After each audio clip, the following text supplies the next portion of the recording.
Guys, good morning. Sorry, we're starting a little bit late today. We had some technical issues with an audio file. Anyhow, guys, now our schedule for today, in the first class we were supposed to do listening. Second class we're talking about shopping, and we are also talking about shopping at a clothing store and doing something called clothing bingo. And lastly, in our elective class, we are comparing products and services, plus we have a shopping discussion. Now today though, because the audio file is messed up, we're going to start with something different first. We're going to start with vocabulary first. And then hopefully in our second or third class, we will do the actual listening that we are supposed to do. So anyhow, guys, how are you guys doing today? I'm doing all right. Maybe leave a comment to tell me how you are. What did you do last night? I moved stuff into my new apartment. It was not a lot of fun, but got a lot of stuff done, so that's good. But unfortunately, I have to do more stuff tonight, so we'll see how that goes.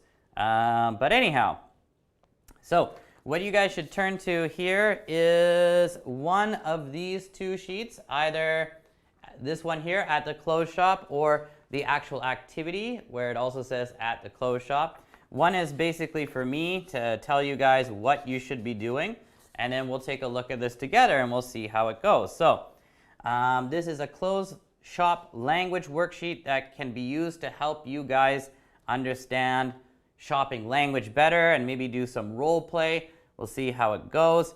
So for this one here, everybody gets a copy of the worksheet. So if you have a partner at home, share it with them. And then you have to read the customer and shop assistant responses and label the lines 1, 2, or 3, depending on which conversation they belong to. When you have finished, you check the answers with the class. Okay, so let's take a look at the actual sheet. Now, one of these is already created for us.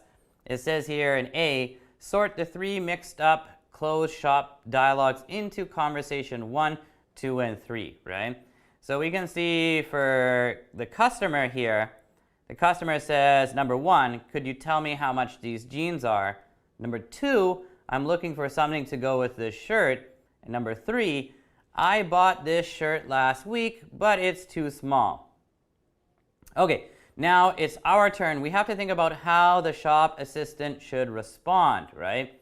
So we have, I'm afraid that's the only size we have at the moment. Yes, they are $19.99. And, well, we have some jeans just in, they're half price, right? So let's think about that together. Now, I'm not going to number this because we have to use numbers later, so I'm going to use letters. And I'm not going to write the full sentence because that would kind of be a waste of time. So shop assistant, and we'll have just A, B, and C. And so A is, I'm afraid that's the only size we have at the moment. B, yes, they are $19.99. And C, well, we have some jeans just in, they're half price. So we have to number these ones here according to which response would match the responses in the first conversation with the customer, right? So if we take a look at customer number 1, could you tell me how much these jeans are? What would be the most appropriate response? Would it be A, B, or C? Of course, it's going to be B. They are $19.99 because number 1, could you tell me how much these jeans are? Yes, they're $19.99. There we go. Okay, let's take a look at number 2. I'm looking for something to go with this shirt. Looking for something to go with this shirt. Okay, so what would be the best response here, A or C? I'm afraid that's the only size we have at the moment. Or, well, we have some new jeans just in, they're half price. Obviously, I think C is the best answer here. So we'll go like this. Okay, perfect, right? So for 3, I bought this shirt last week, but it's too small.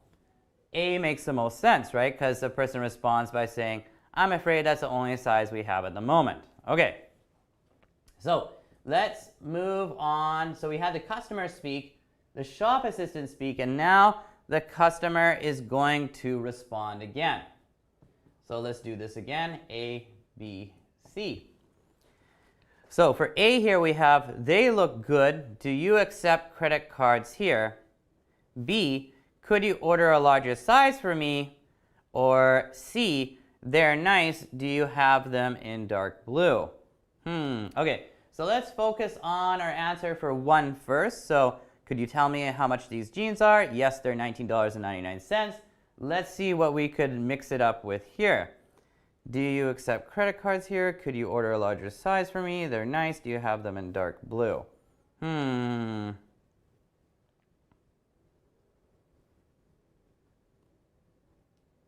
So it's not going to be B because that's about size. They're $19.99. So A and C though they both start by commenting on how they look. They look good or they're nice. And then C, they're nice. Do you have them in dark blue? That's possible. Or A, they look good. Do you accept credit cards here? I think A makes more sense because like this person said, could you tell me how much these jeans are? Yes, they're $19.99. Oh, they look good. Do you accept credit cards here? Maybe they want to pay right away. So let's go with number 1. Let's think about conversation 2. I'm looking for something to go with this shirt. Then we had C. Well, we have some new jeans just in. They're half price. So which one would make more sense here? Would it be, could you order a larger size for me? Or they're nice. Do you have them in dark blue? I think it makes more sense that this would be C. They're nice. Do you have them in dark blue? So of course B is number 3. So let's think about the third conversation. I bought this shirt last week, but it's too small. I'm afraid that's the only size we have at the moment. And then B here, could you order a larger size for me? That definitely makes sense. Okay, but moving back to the shop assistant and this is, okay, number 1, number 2. Let's do this. Number 3, getting a little bit lazy here. Okay, so let's take a look at the conversation here. So customer said something, shop assistants responded, the customer has replied, and we're back to the shop assistant. They say, yes, but it would take 2 weeks to arrive. I'm afraid not, but we have them in light blue, or yes, we do. Okay, so I think obviously for conversation 1, C makes the most sense because if you think about it, could you tell me how much these jeans are? Yes, they're $19.99. They look good. Do you accept credit cards here? Yes, we do. Bada bing, bada boom. So there's number 1. Think about number 2. I'm looking for something to go with this shirt. Well, we have some new jeans just in. They're half price. And then they're nice. Do you have them in dark blue? Okay, B makes the most sense here because I'm afraid not, but we have them in light blue. So that makes sense. And then number 3 will be here. Now let's double check conversation 3 to see if it kind of makes sense, right? I bought this shirt last week, but it's too small. I'm afraid that's the only size we have at the moment. Could you order a larger size for me? Yes, but it would take 2 weeks to arrive. Okay, perfect. That looks pretty good. Okay. So customer is going to respond again. And so let's take a look at what we got for the 4th reply. We got, okay, I'll take them then. Or that's too long. I need it for a party on Friday. Or great, could I try them on? Okay, so let's go back to number 1. Could you tell me how much these jeans are? Yes, they're $19.99.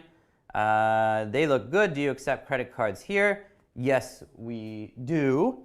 And then, okay, so I think the one that makes the most sense would be actually A. Because A, they're saying, okay, I'll take them then, right? So they do accept credit cards. The person likes them. They'll pay for them. Okay, let's think about conversation 2. I'm looking for something to go with this shirt. Well, we have some new jeans just in. They're half price. They're nice. Do you have them in dark blue? And then B here, I'm afraid not, but we have them in light blue. That's Great, could I? Okay, so that makes sense. It should be C. Great, could I try them on, right? So by process of elimination, B is 3. So let's just think about that really quick. I bought this shirt last week, but it's too small. I'm afraid that's the only size we have at the moment. Could you order a larger size for me? Yes, but it would take 2 weeks to arrive. And then that's too long. I need it for a party on Friday. Okay, so moving on to our 5th and final response here. What do we have? We have our shop assistant say, I'm sorry, would you like to exchange it for something else? Of course, the changing rooms are over there, or I'll just put them in a bag for you. Okay, so continuing with conversation 1, let's do that one first. Could you tell me how much these jeans are? Yes, they're $19.99. And then they look good. Do you accept credit cards here? Yes, we do. Okay, I'll take them then. And our final one here should be C. This makes the most sense. I'll just put them in a bag for you, right? Because the person's ready to pay for them and they're ready to take them out. So good for them, right? Okay, let's think about conversation 2. I'm looking for something to go with this shirt. Well, we have some new jeans just in. They're half price. They're nice. Do you have them in dark blue?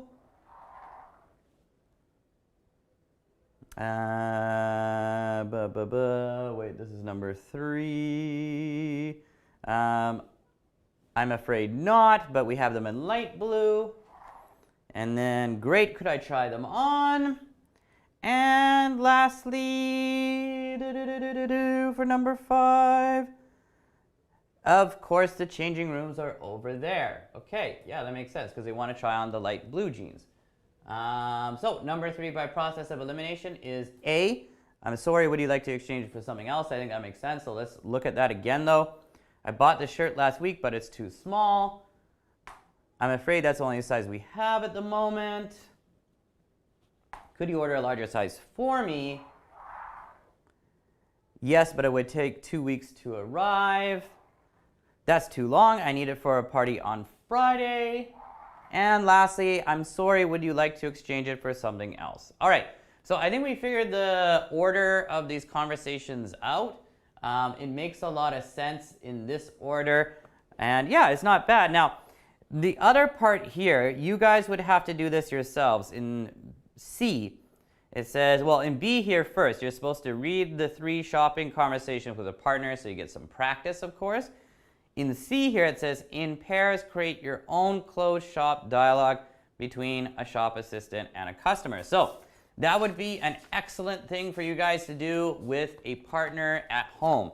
So if you have someone you can practice with, get together with them, and make maybe a 6-part conversation between a customer and a shop assistant, or, well, we usually call them sales reps here, but yeah, try that out. It could be pretty interesting.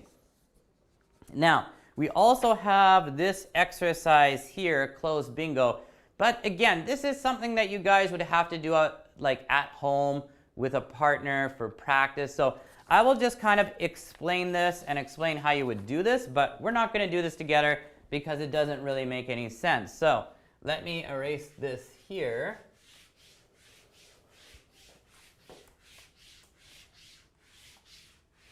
And let's just take a quick look at closed bingo. Now, I hope you guys know what bingo is. It's a kind of popular game. Right? Close bingo. Ding, ding, ding, ding, ding. All right, so close bingo here. Of course, you guys can see this sheet where you have, and on both sides, actually, I hope you have 2 separate sheets. If you have a printer at home, this would be excellent because then you can print it off and cut these out. But anyhow, what you're supposed to do here is each person gets a bingo card. And once you get the bingo card, you keep it. And you're going to call out terms or items of clothing, and that if the students have a matching picture on their bingo card, they cross it out. When a student has crossed out all 9 items of clothing, they shout bingo, right? So if I'm calling out these clothing items and you have it, you put a cross through it. If you get all 9, you shout bingo. Then I have to check, or somebody has to check, whether those have actually been called out to see if you're not cheating or not. If the clues are correct, of course, that person wins the round. If not, of course, continue the game. So, yeah, you guys have these bingo cards here. Now, you can see on each one here, you actually need to cut it into and divide it into 6 different bingo cards. Each bingo card should have 9 clothing items, right?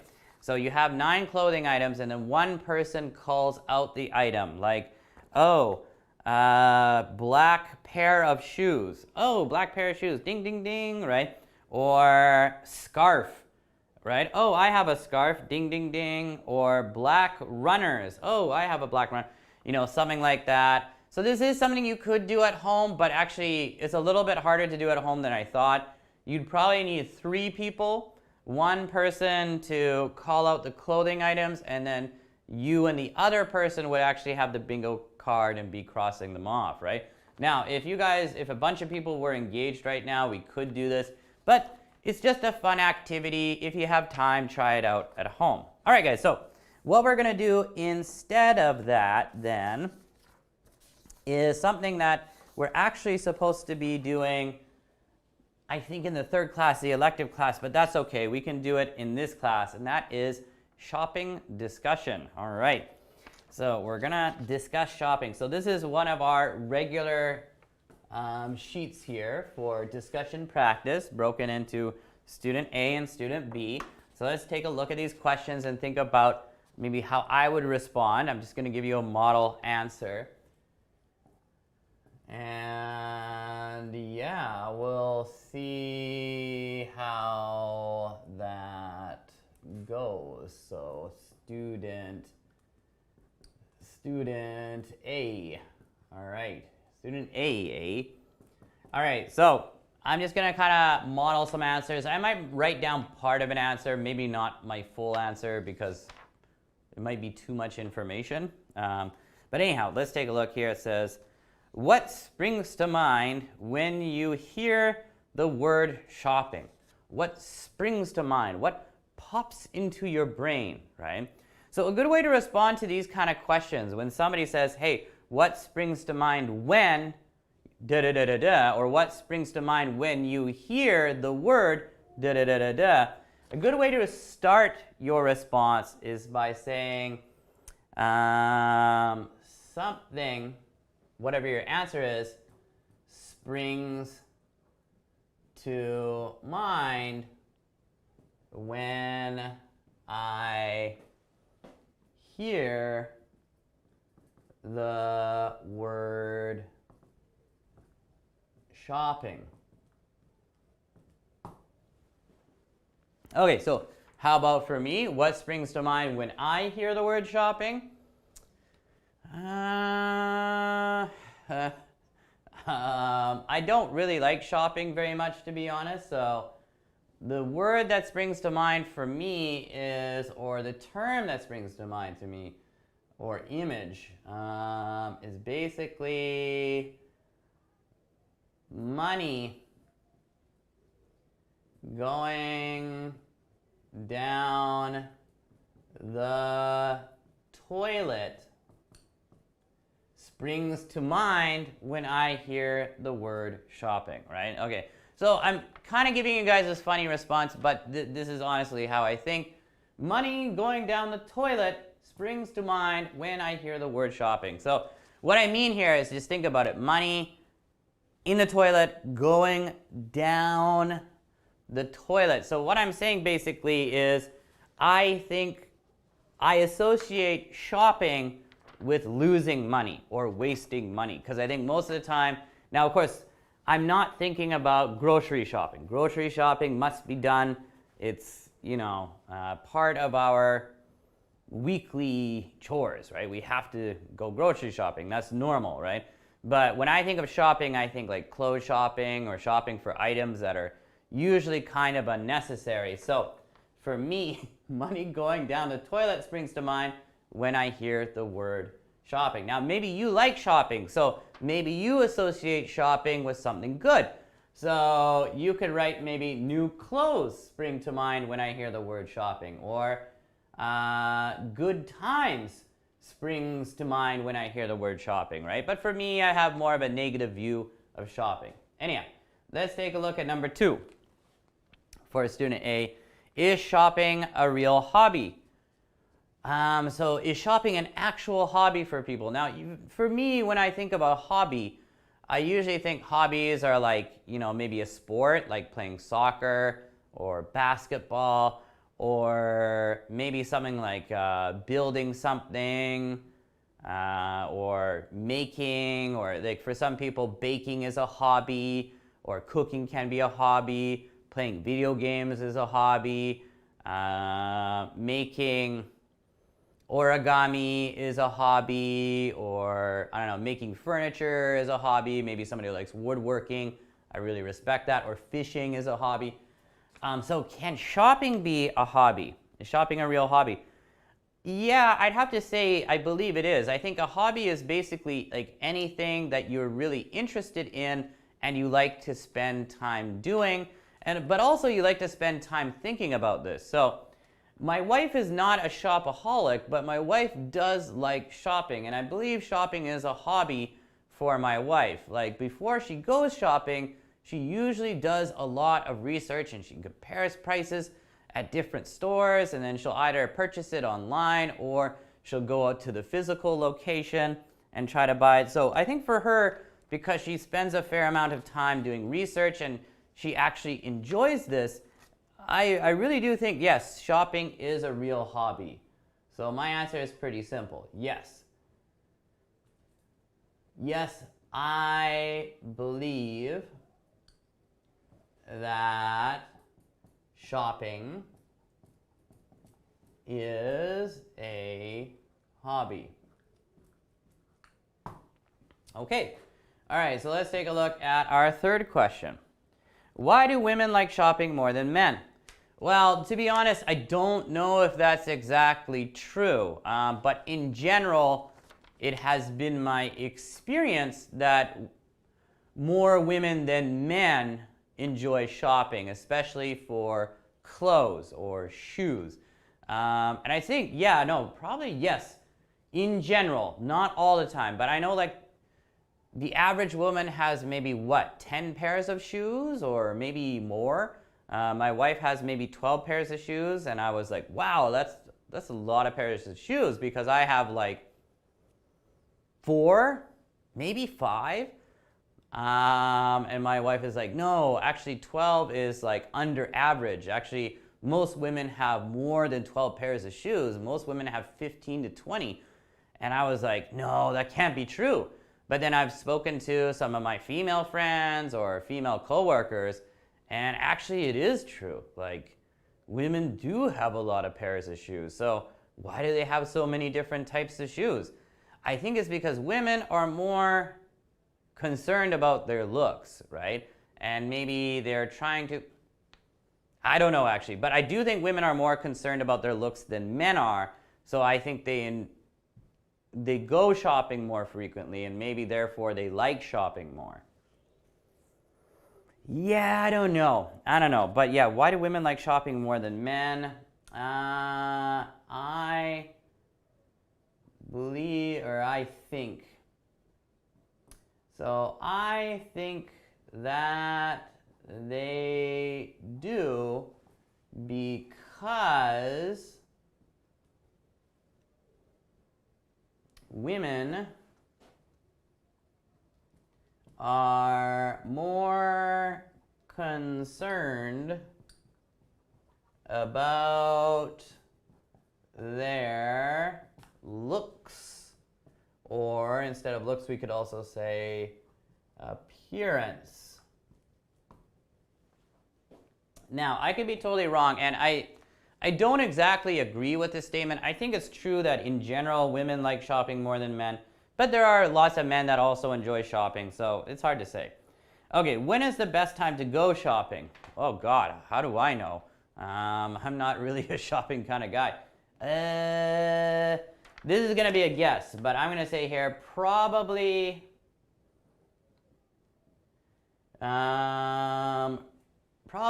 early when the store opens.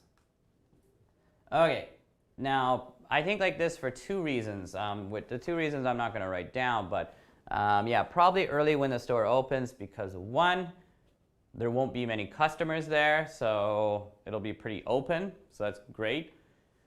Two, if the store has gotten new stock, right? If some new pairs of jeans or electronics or whatever is in stock, you will have a good chance to find it, right? If you go later in the day, maybe it's all gone and you can't get that product anymore. But if you're able to get there right after the store opens, you're gonna have a better chance of finding that item that may be on sale and purchasing it.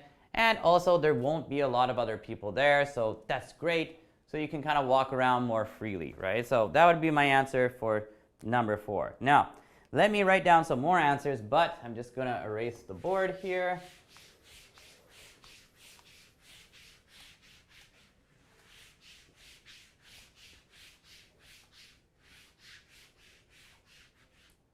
Okay, so moving on to number 5. Do people always need the things they buy when they go shopping? Do people always need the things they buy when they go shopping? I'd say definitely not, right? And that's all I'm going to say. I think the majority of things that people buy when they go shopping, and I'm not including grocery shopping in that, because when you go grocery shopping, of course, you're going to consume most of that stuff, right? But I think when you go clothes shopping or shopping for whatever, I think you're buying a lot of unnecessary things that are not really important. So my answer would be definitely not. Okay, number 6, do you prefer going shopping alone or with friends? I don't know, I don't go shopping. I don't really go shopping with friends. Like, no, I don't think guys usually do that. Not really. So for me, like, I prefer to go shopping alone. Yeah, I'd prefer to go shopping alone because usually when I do go shopping, if I need to get a pair of pants or a shirt or shirts, I make a plan. I think like, okay, I checked online, this store has these shirts, they're this price, I think I know what size fits me, so I go there with a mission, right? So usually my mission is like, okay, I'm only gonna spend 5 minutes in the store. So boom, I go in, I ask somebody, hey, where can I find this stuff? They point out where I can find it. Bang, I grab that stuff. Maybe I might have to go to a fitting room just to make sure, but sometimes I'm pretty sure and confident. I go pay, I get out, right? So for me, going shopping, it's like a secret mission from James Bond or something. I don't want to spend a lot of time because I really don't like shopping. So I try to go in and just get it done and get out, right? So I definitely prefer to go shopping alone because if I do go with my wife, which is fine, she will want me to try it on, and then she will critique it and say like, okay, this is good, but this part's bad. Why don't you try another one? Why don't you try this one? Why don't you try that one? It just takes too long, and I don't really enjoy it. Okay, so number 7, which is better, shopping in shops or shopping online? Previous to COVID-19, I think shopping in shops is better because you can, especially clothes shopping, of course, like you can feel the texture of the clothing. You can try it on if you're not sure.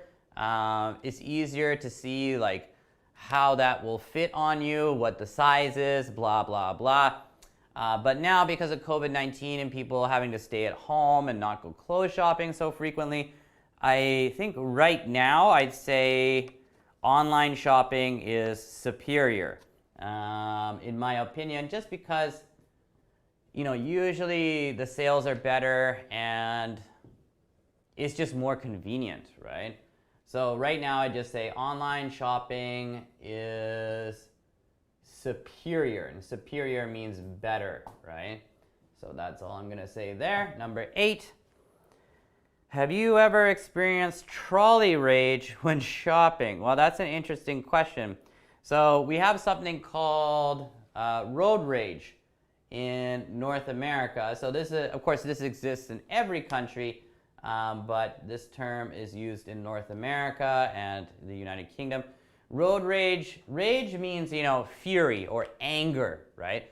If you are in a rage, you are very, very, very angry.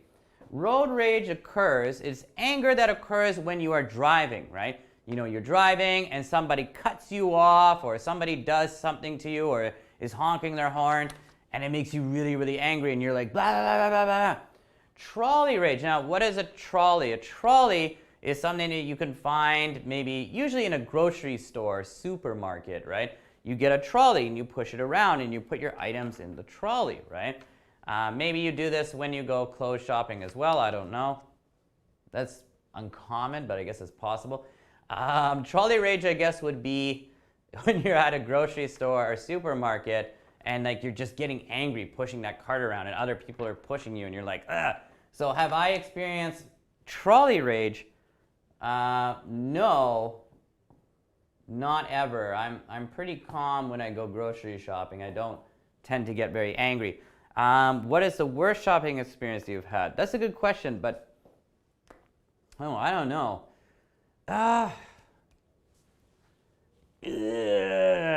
Okay, so the way you want to start this answer would be the worst experience I have had shopping was when ... right? Whatever your experience was. Now for me, the worst experience ever I have had shopping was when probably a time I shopped with my wife and I got a big headache, but that happens once or twice a year when I'm shopping with my wife. So I can't think of a specific incident, but the worst experience I've had shopping was when I should say my wife took me shopping for 4+ hours and I got a headache. Yeah, I know that's not like really terrible, but yeah, that happens once in a while. So anyhow, number 10, is shopping an addiction? How can it be cured? Ooh, I don't know actually, but I'd say yes, it can be an addiction, because we all know about shopaholics, right? Can it be cured? I think yes. Yes, it can be cured when the shopaholic goes into debt. So debt is a good word, actually. So I think it can only really be cured when the shopaholic goes into debt, and debt is bad. If you have debt, that is a very negative thing. Debt basically means negative money. That means you don't actually have any money. You owe money to a bank or to a person. If you are in debt, that is a very bad financial shape, right? You shouldn't go into debt. I think shopaholics can only be cured after they go into debt and they lose all their money, and then they realize, oh my God, what am I doing? And then maybe somebody has to take their items that they bought and take them away. But yeah, that's my opinion. Okay, so let me erase this here, guys.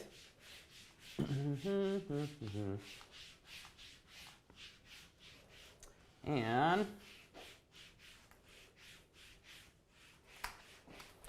We also have student B's questions. So maybe let's take a quick look at those and see what they're like. So student B, we have similar questions but a little bit different, like do you like shopping?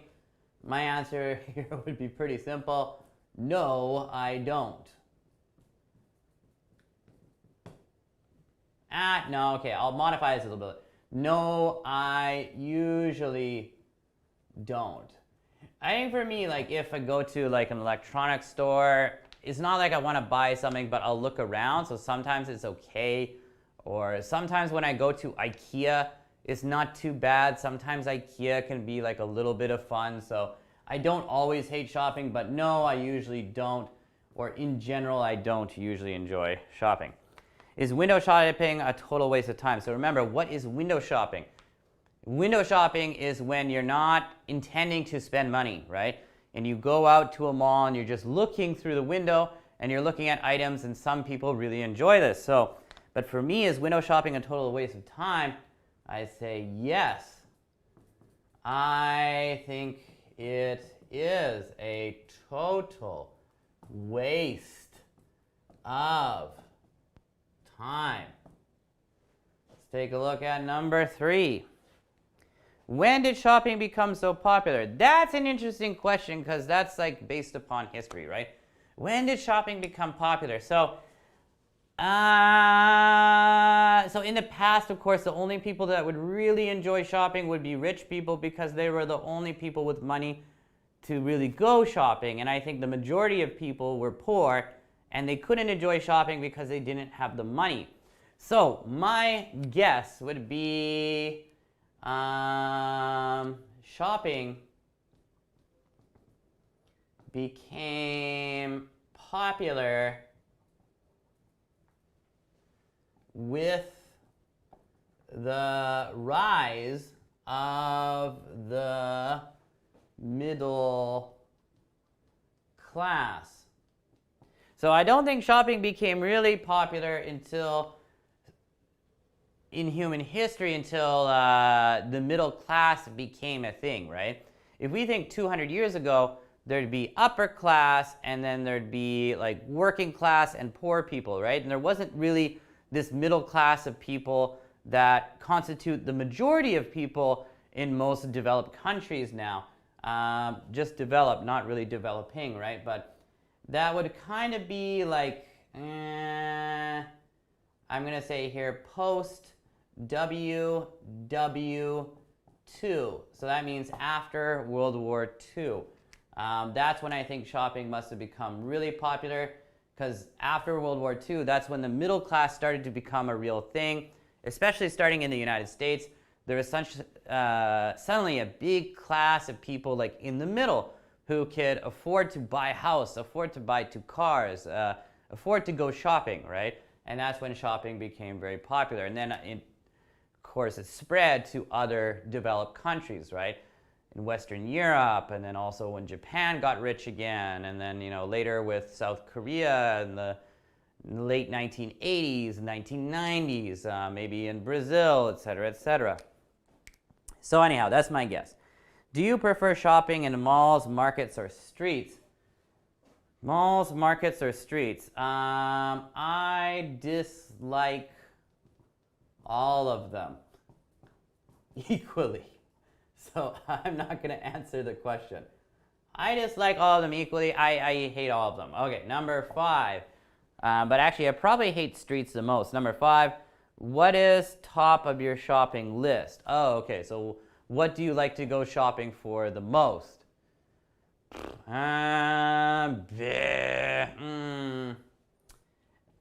Maybe electronics is the most interesting for me, so I'm just going to say that. Electronics are on the top of my shopping list. But maybe for you guys, it's shoes or clothes or furniture or pet stuff for your dog or cat or hamster, something like that. Would you like to go on a shopping holiday? Oh, okay, so a shopping holiday is a holiday They're designed specifically so that you can go shopping. Now, would I like to go on a holiday? Yeah, right? I'd really love to go travel. I really want to go to some countries in Europe or Asia again. When will COVID-19 be over? I'd really like to do that. But do I want to go on a shopping holiday just to go shopping? No, I don't like wasting money. So sorry, my answer is incredibly boring. Okay, oh, well, yeah, okay, guys, sorry, it's about time to take a break. So why don't we take a break? Hopefully we'll get that audio issue fixed, and maybe we'll continue with this after the break, and then hopefully do the listening, or maybe the elective. We'll see what happens. Okay, I'll see you again in 10 minutes.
Guys, welcome back to Live PST. We are now in our second class. We have finally fixed our audio problem. So what we're going to do is we'll just go through the rest of Student B's shopping discussion questions. I'll give you guys some answers.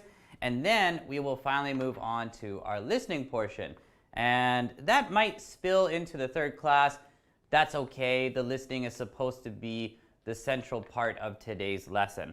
Anyhow, guys, but let's take a look. The last one we looked at here was number 6. Would you like to go on a shopping holiday? I said, no, I don't like wasting money.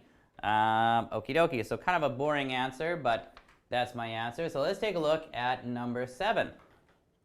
Number 7 here is, in which store would you like to go on a shopping spree? Okay, so shopping spree, kind of a useful term. A shopping spree is when you go somewhere and you spend a lot of money. Now, I don't really want to do that because I don't want to waste money. But if I'm forced into that situation, if somebody magically gave me a lot of money and they're like, hey, Allan, you can go on a shopping spree somewhere. Here's $1,000 or here's $2,000. Where would I like to go on a shopping spree?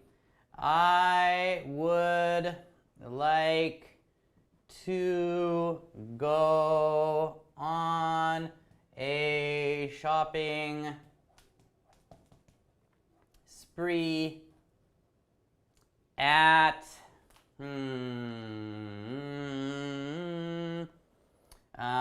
so the place I'm going to choose is called Best Buy, right? Best Buy is an electronics store, so if I had a ton of money, I'd be like, wow, like go buy a big TV and like, you know, all this kind of stuff. And yeah, for me, that would be kind of fun. Usually I don't like shopping, but shopping for electronics, if I have a lot of money, could be a lot of fun. But I'm just going to erase these ones here, guys, and we're just going to look at 8, 9, and 10. But how about you guys? Where would you guys like to go on a shopping spree at? Maybe you might choose a clothing store, or maybe also an electronics store. Maybe it could just be an online store like Amazon. I don't know. What is the thing you forget most when you go shopping? I don't know. What do I forget when I go shopping? Ooh, I don't know, actually. That's a little bit hard. What do I forget most when I go shopping?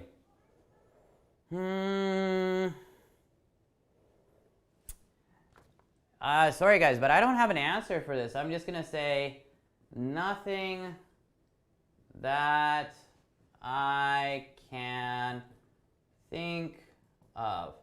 Right now, I can't think of anything that I forget. So yeah, let's move on to number 9.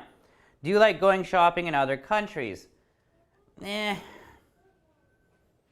guess yes. Yes, because it is different. Yeah, I guess I do because it's different, but it's not like I really, really enjoy it. So that's just me. So let's take a look at number 10. What's the difference between going shopping and doing the shopping? Okay, this is actually important. So doing the shopping is just regular weekly grocery shopping that must be done.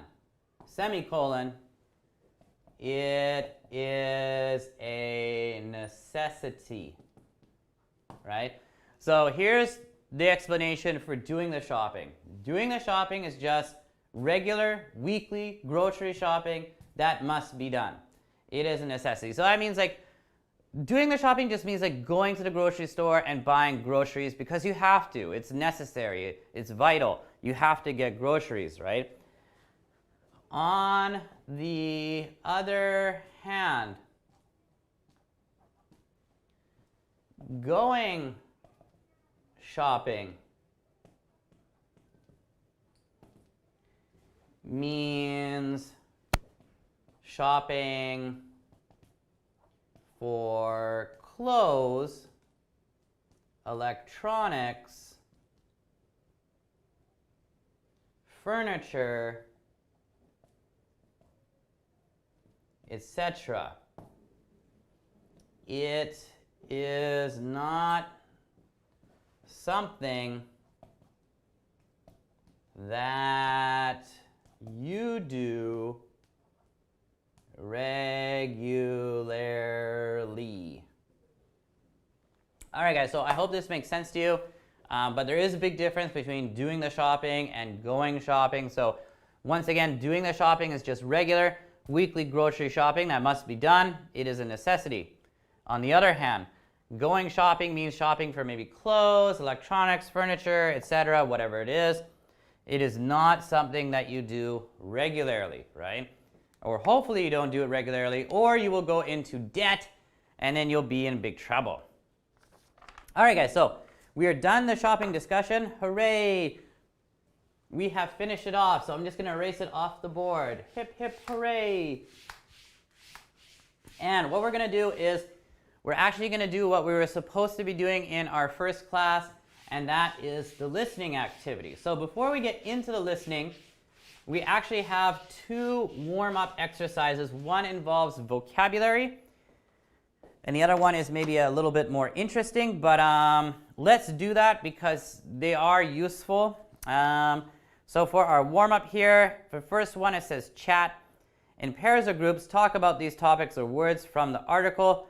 What will the article say about them? What can you say about these words and your life? Okay, now actually, it's better for us just to look at the vocabulary and for me to define these words and make sure that you guys are okay with them.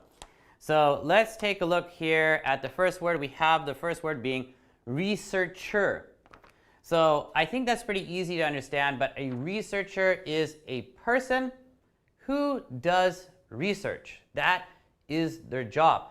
So researchers could be scientists who do research on, I don't know, biology or chemistry or physics, or it could be a market researcher that looks at statistics about what people buy, or it could be, anything, right? Anybody who does research as a profession, as a job, as a career is a researcher, right? So I always wanted to be a researcher. I wanted to be a history researcher, somebody that just reads history textbooks and maybe goes out in the field and tries to learn new things about history, right? I know that's very nerdy, but yeah, I still want to be, at some point in my life, maybe in my 50s, my 50s or my 60s, I would like to be a professional historian and a researcher and just read or something like that. Or maybe, no, that's not very interesting. I don't know, maybe Japanese, Korean, and Chinese history. That would be really fun. So I could go over to Japan, Korea, and China, do some research and find out new things in Chinese, Korean, or Japanese history. That would be like my dream job. Okay, next term we have here is money. You guys are okay. Next term we have here is personalities, which is the plural form of personality, right? You guys know what personality is. Your personality is what defines your character, right? Everybody has a different personality, right? So anyhow, personalities you guys are okay with. Next term, rich people. We know what rich people are. We're all jealous of them. Haha, just kidding. Next term we have is behavior, right? Your behavior is how you act in your regular life, right? Sometimes we use behavior and we say things like, oh, that child has good behavior, right? He or she acts well. They don't cause trouble. Or that kid has bad behavior, right? Or that kid is badly behaved. They break things, they yell, they scream, they cry too often, etc. Okay, next term we have is cheat. Now, cheat is an interesting word. Cheat as a verb basically means like to trick. If I cheat you, maybe that means I sell you something and you think it's a good deal, but actually it's a really bad deal, right? And I would say, I'm cheating you, right? So to cheat just means to trick, but it is not the same as, because some people get this confused, to cheat on somebody. To cheat on somebody, it has a completely different meaning, right? Now, let's erase that. To cheat on somebody means to sleep with somebody who is not your partner. So to cheat on somebody is actually a little bit hard of an expression to use. What you say here, for example, let's say John and Sally are married, but John is cheating on Sally with another woman. So that means he's sleeping with another woman and cheating on poor Sally. So let's make an example sentence. John is cheating on Sally with another woman. Oh, did it die? Okay, sorry guys, the battery is not working well, so just gotta check the microphone here. It is okay. 2 bars. So maybe again we're having an audio issue, but I'm just gonna continue talking anyhow, and hopefully it's okay. So yeah, if you remember, cheat on somebody is different from just cheat, right? If I cheat somebody, I trick them, right? But if I cheat on somebody, like if I cheat on my wife, that means I meet another woman and then I sleep with her and then I'm cheating my wife, right? So John is cheating on Sally with another woman, right? So cheat on is actually pretty hard. So you got cheat on, so on's a preposition. On with, somebody, so who is the victim? Sally is the victim. And then you have to say with the other person, right? So it's kind of a little bit hard to use, but it's a useful expression. So I know there's a lot of ESL students that mix up the two and they think cheat means cheat on, but no, cheat is just trick. Anyhow, whoa, that went off topic. Okay, next word is wealth. Wealth is a noun. Wealth, basically, like if you have a lot of wealth, then you are wealthy. Wealthy and rich are basically the same thing, right? If you are wealthy, you are rich. If you're rich, you are wealthy, right? There is a little bit of a distinction. Usually we imagine wealthy people are more reserved. They're more quiet with their money, right? And maybe they've been rich for generations, right? Maybe a wealthy person's dad was rich and their great-grandpa was rich and all this stuff, right? So there is a small distinction, but it basically just means rich. Next term is welfare. Welfare has basically 2 meanings. Your welfare is how you are doing, right? But welfare, I think the one they're talking about here is basically government spending on social programs to assist poor people. So welfare, usually when people think of welfare, this is what they're thinking of. They're thinking of like government programs, right? Or government spending money on social programs to assist poor people. So Canada has a very large welfare system, for example, for helping poor people or homeless people or single women who have children and this kind of stuff, right? Some people think welfare is a good thing because we need to help poor people, right? Other people think, well, welfare is not a good thing because it costs a lot of money and I have to pay more taxes to help those people. And why do I have to help those people, right? I work hard. Why do I have to pay for that person who made poor life decisions, right? I'm a moderate, maybe center-right liberal person. I think welfare in Canada is a little bit too big. I wish it was cut a little bit because there's a lot of people in Canada who get welfare from the government, but they are not grateful and they keep pushing for more. But if they want more, then I have to pay more taxes, and other Canadian taxpayers have to pay more taxes, and I don't think it's fair.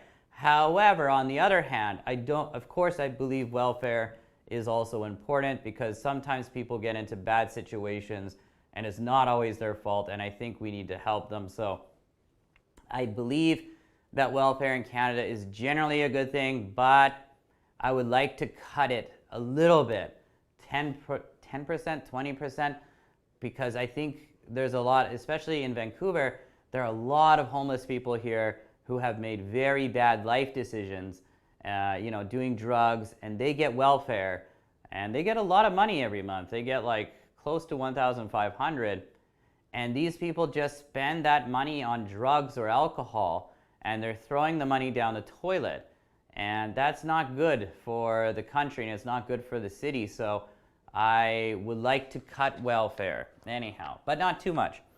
So welfare, after that we have the adjective generous. Generous is a very good adjective. If somebody says you are a generous person, that's a very good thing, because generous basically means like giving, right?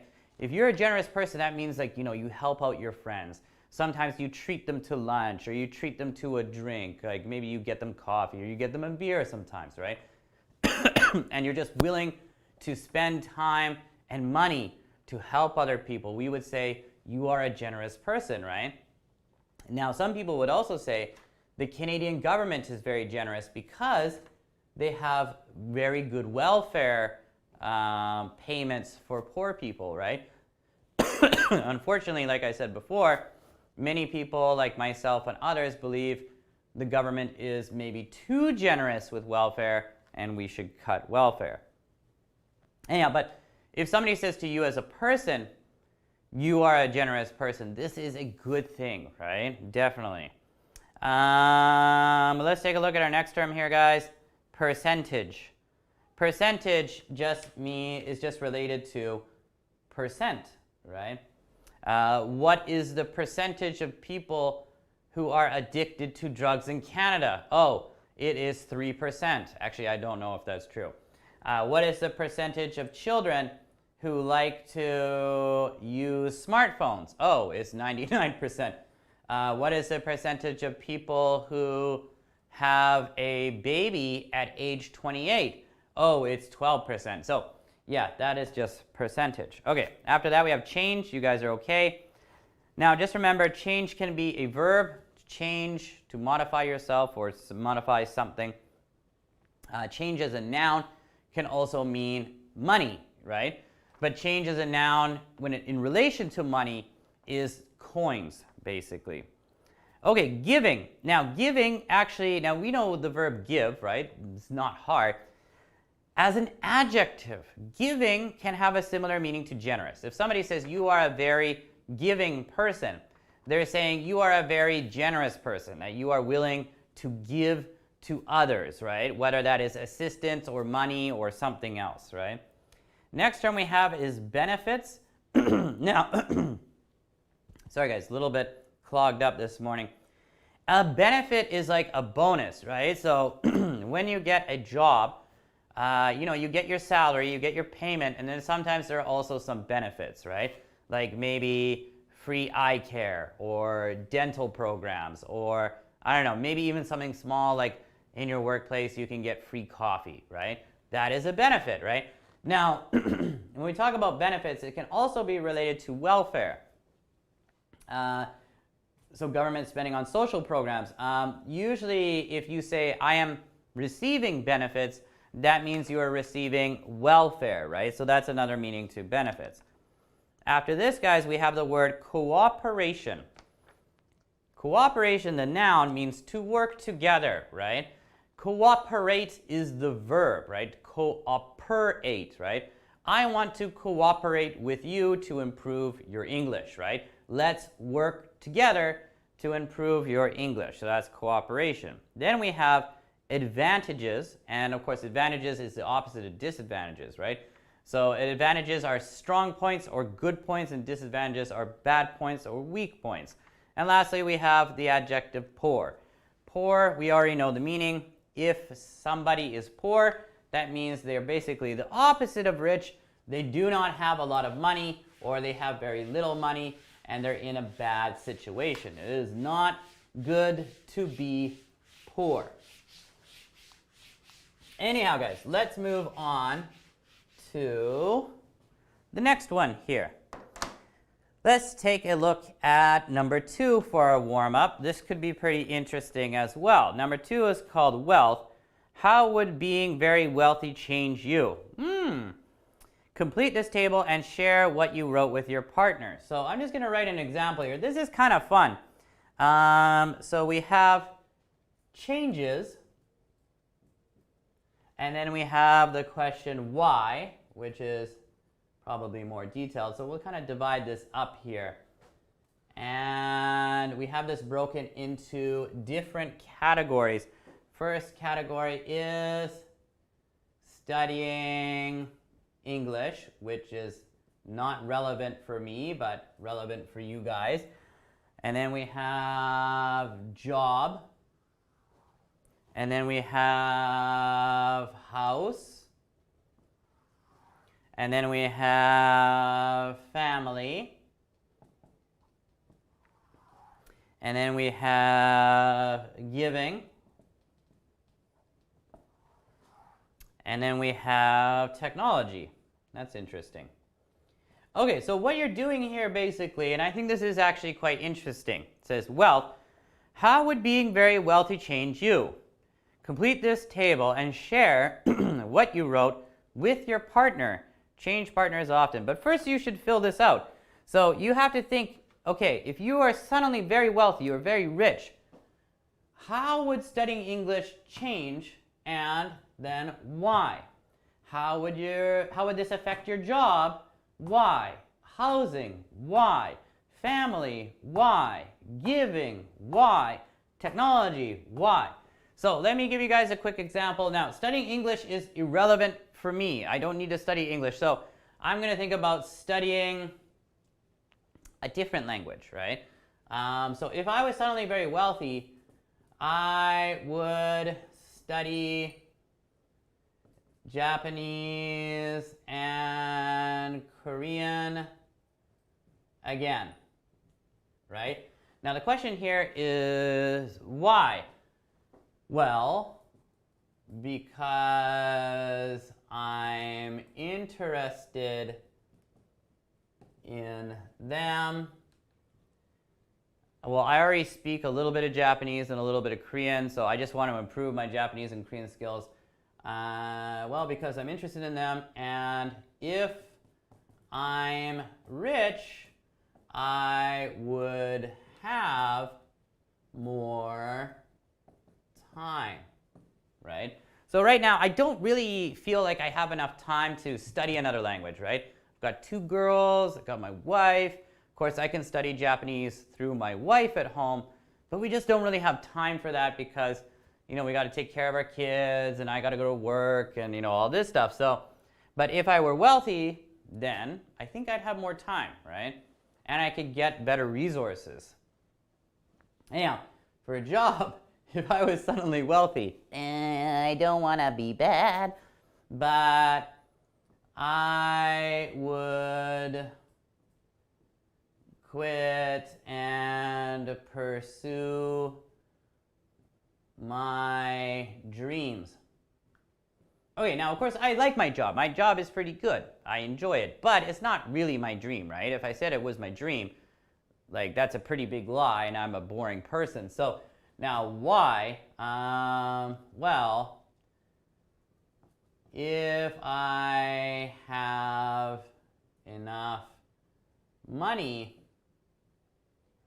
I don't need to worry and can chase my dream. So again, I like my job, but it's not my dream. So if I do have enough money, I could quit and, you know, maybe think about opening a business or becoming a historian, right? Which are kind of 2 of my different dreams, right? They're very different, but I like both of them. Anyhow, house, of course.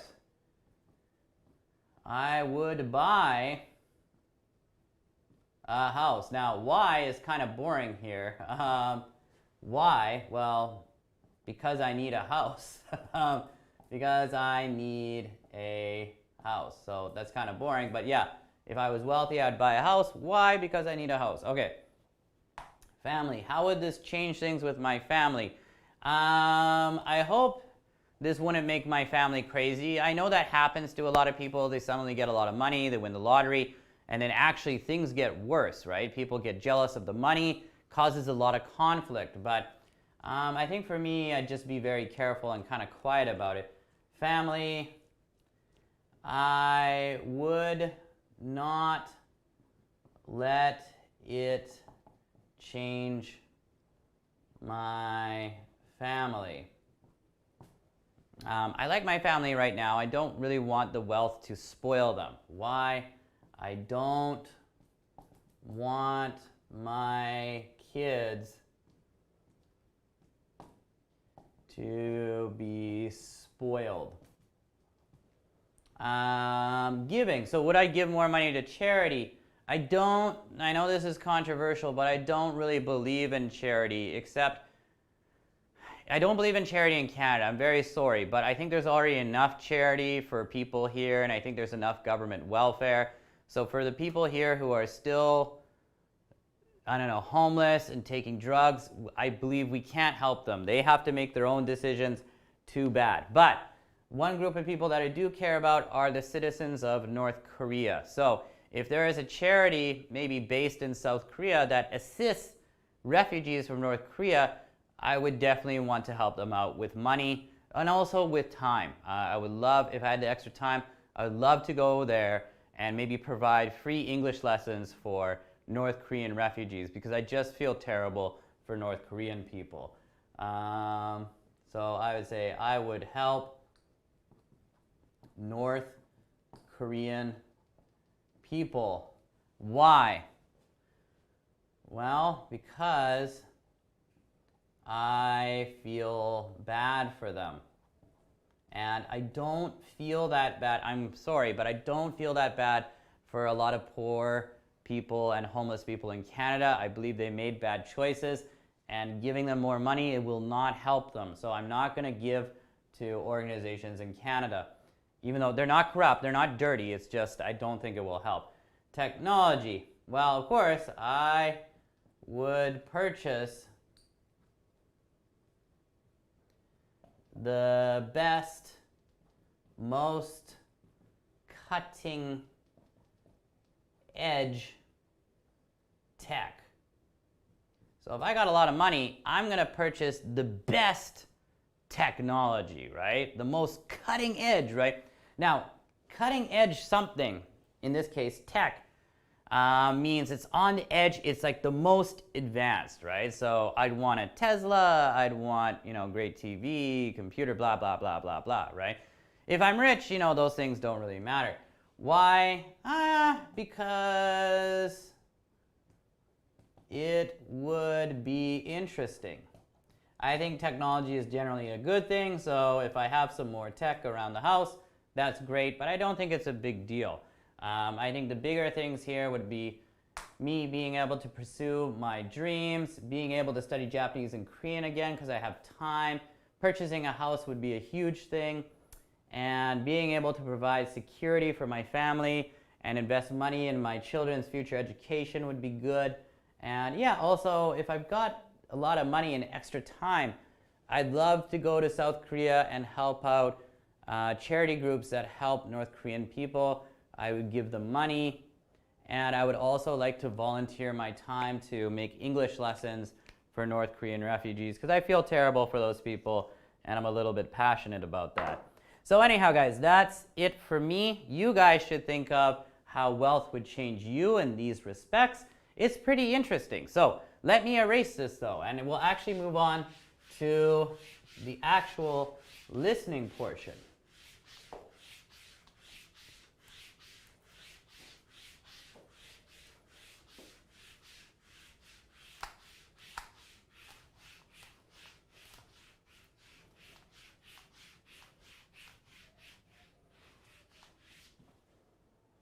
So, guys, we got our actual listening here. What we're going to do, of course, as usual. Oh, did the computer turn off? It did. We are going to listen twice. While listening, you will try to fill in the blanks. I also do not have the answer key, so I will be filling this in while listening along with you guys. We're definitely going to have to listen twice. Let's see how it goes. I hope it's loud enough. Here we go. Money makes you a bad person. This is breakingnewsenglish.com. A researcher has made a report that says having a lot of money makes you a bad person. Okay, sorry guys, let's restart this. I'm going to turn it up a bit. The volume, this person's voice is a little bit weird, so it's a little bit hard to hear. Let's see how this goes. Okay. Money makes you a bad person. This is breakingnewsenglish.com. A researcher has made a report that says having a lot of money makes you a bad person. Professor Paul Biff spent 10 years looking at the personalities of rich people and found that their behavior was very different to the behavior of poor people. Dr. Biff said rich people are more likely to break rules, not follow the law, and not care about other people. He also said wealthy people cheat more at games and are less likely to help other people. Professor Biff told the BBC that wealth makes you more worried about your own interests, your own desires, your own welfare. He added that rich people think their own goals and needs are the most important thing in their life.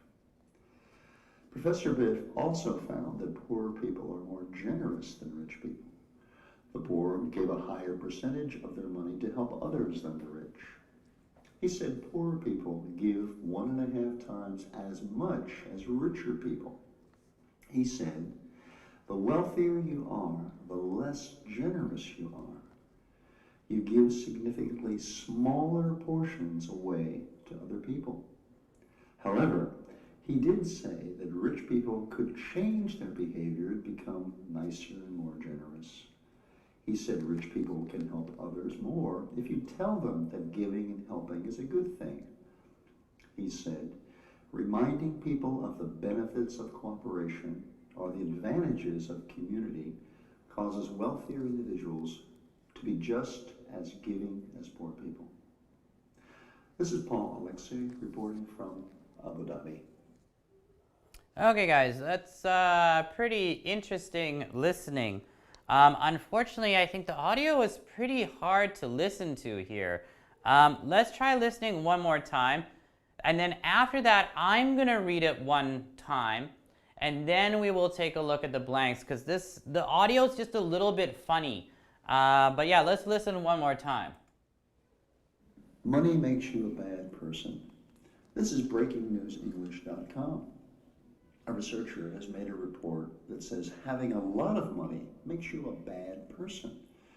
Professor Paul Biff spent 10 years looking at the personalities of rich people and found that their behavior was very different to the behavior of poor people. Dr. Biff said rich people are more likely to break rules, not follow the law, and not care about other people. He also said wealthy people cheat more at games and are less likely to help other people. Professor Biff told the BBC that wealth makes you more worried about your own interests, your own desires, your own welfare. He added that rich people think their own goals and needs are the most important thing in their life. Professor Biff also found that poor people are more generous than rich people. The poor gave a higher percentage of their money to help others than the rich. He said poor people give 1.5 times as much as richer people. He said, the wealthier you are, the less generous you are. You give significantly smaller portions away to other people. However, he did say that rich people could change their behavior and become nicer and more generous. He said rich people can help others more if you tell them that giving and helping is a good thing. He said, reminding people of the benefits of cooperation or the advantages of community causes wealthier individuals to be just as giving as poor people. This is Paul Alexei reporting from Abu Dhabi. Okay, guys, yeah, pretty interesting. But like I said before, I do really think this is kind of hard to listen to. So I got all the blanks. This is actually kind of easy for me to fill in. So let me read this, and then maybe it'll be easier for you guys to fill in the blanks. So it says a researcher has made a report that says having a lot of money makes you a bad person. Professor Paul Piff spent 10 years looking at the personalities of rich people and found that their behavior was very different to the behavior of poor people. Dr. Piff said rich people are more likely to break rules, not follow the law, and not care about other people. He also said wealthy people cheat more at games and are less likely to help other people. Professor Piff told the BBC that wealth makes you more worried about your own interests, your own desires, your own welfare. He added that rich people think their own goals and needs are the most important thing in their life. Professor Piff also found that poor people are more generous than rich people. The poor give a higher percentage of their money to help others than the rich. He said poor people give 1.5 times as much as rich people. He said the wealthier you are, the less generous you are. You give significantly smaller portions away to other people. However, he did say that rich people could change their behavior and become nicer and more generous. He said rich people can help others more if you tell them that giving and helping is a good thing. He said, reminding people of the benefits of cooperation or the advantages of community causes wealthier individuals to be just as giving as poor people. All right, guys, so I think now we can finally fill in the blanks. To me, this is a very interesting article.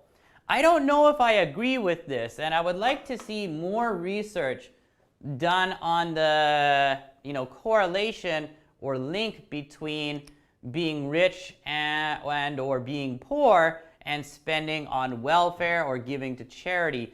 I don't necessarily think this is true because we have famous examples in America like Bill Gates. Bill Gates gives a lot of his money to charity organizations to help people in Africa, etc. But maybe in general this is true. I don't know. I guess I should trust this reporter, this university lecturer. So let's take a look at our gap filling section. So gap number 1 or blank number 1. A researcher has made a report.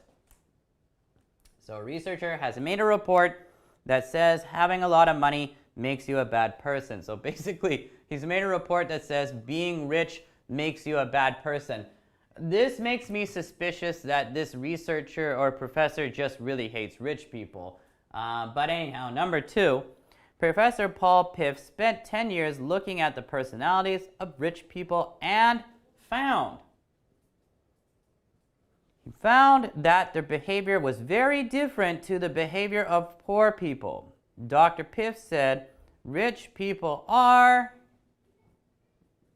more likely to break rules, not follow the law, and not care about other people. He also said wealthy people cheat more at games and are less likely to help other people. Professor Piff told the BBC that wealth makes you more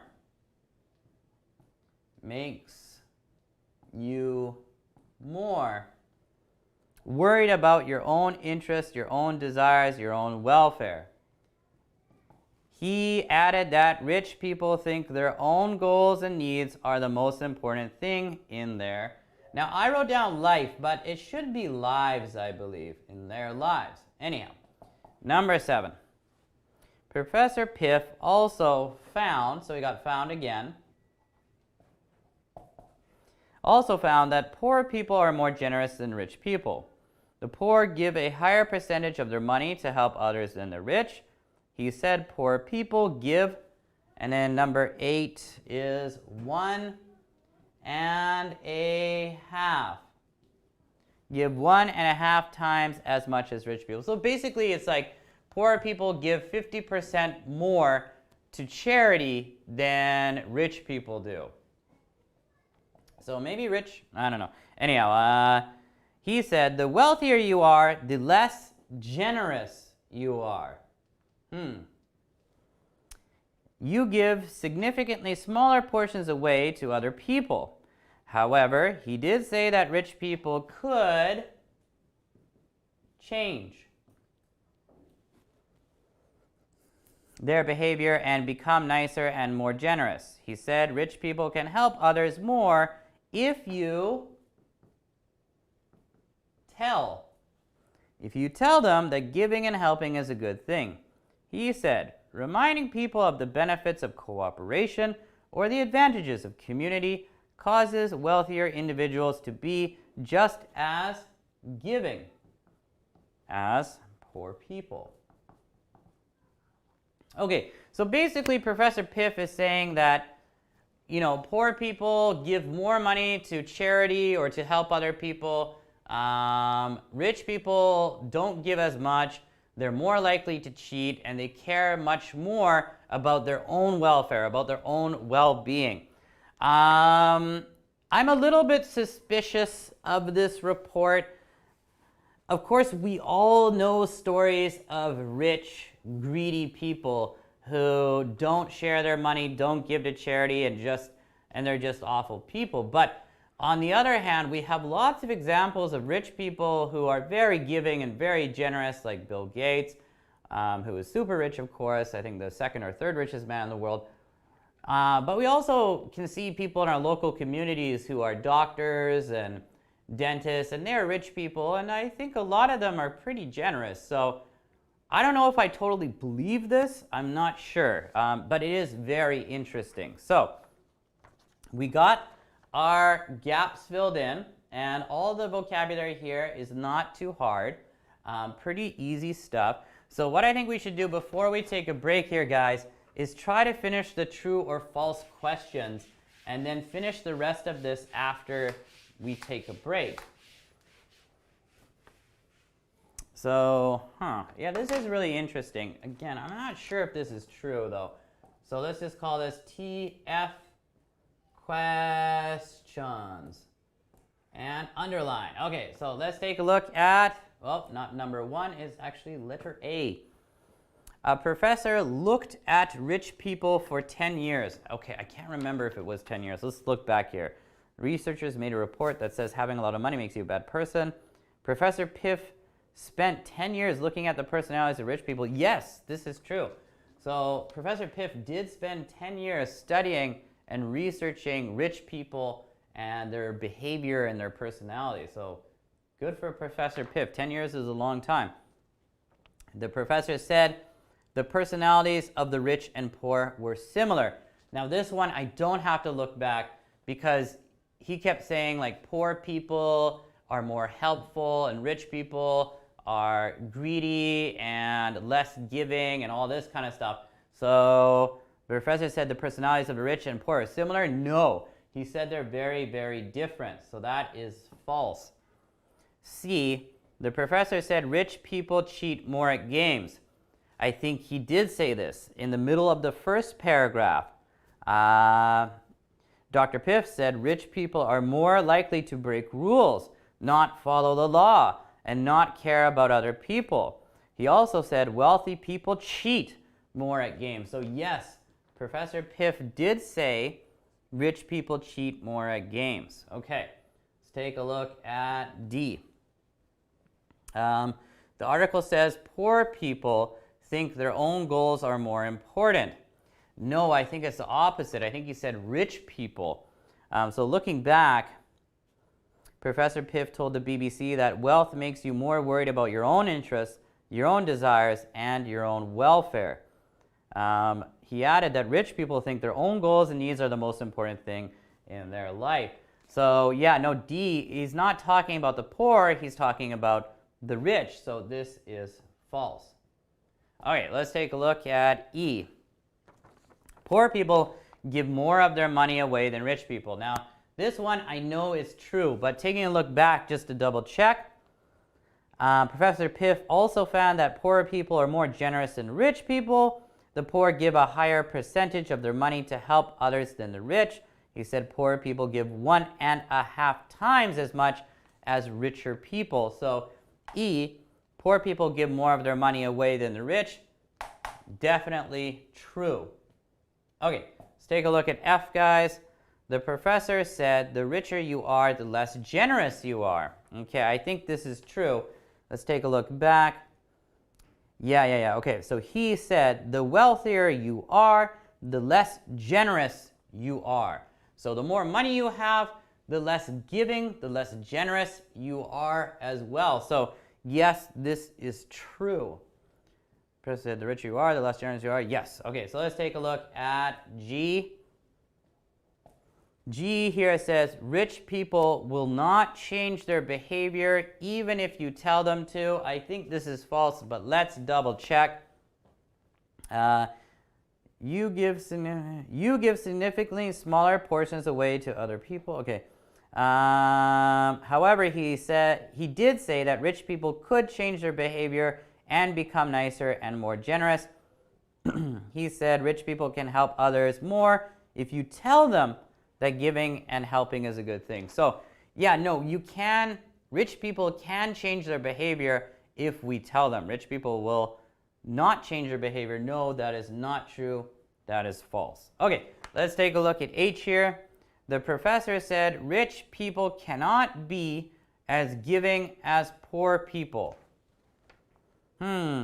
He said reminding people of the benefits of cooperation or the advantages of community causes wealthier individuals to be just as giving as poor people. So no, this is false. So rich people can be as generous as poor people, but they have to kind of be told about the benefits of helping their community, the benefits of charity, etc., etc. Okay guys, so we got our true or false questions done. I'm going to erase these off the board, but we're going to take a break in a minute. If you have time during the break, it'd be a great idea to take a look at those comprehension questions and try to get answers for them, because after the break, we will look at those comprehension questions and we will go over these discussion questions. It could be fun.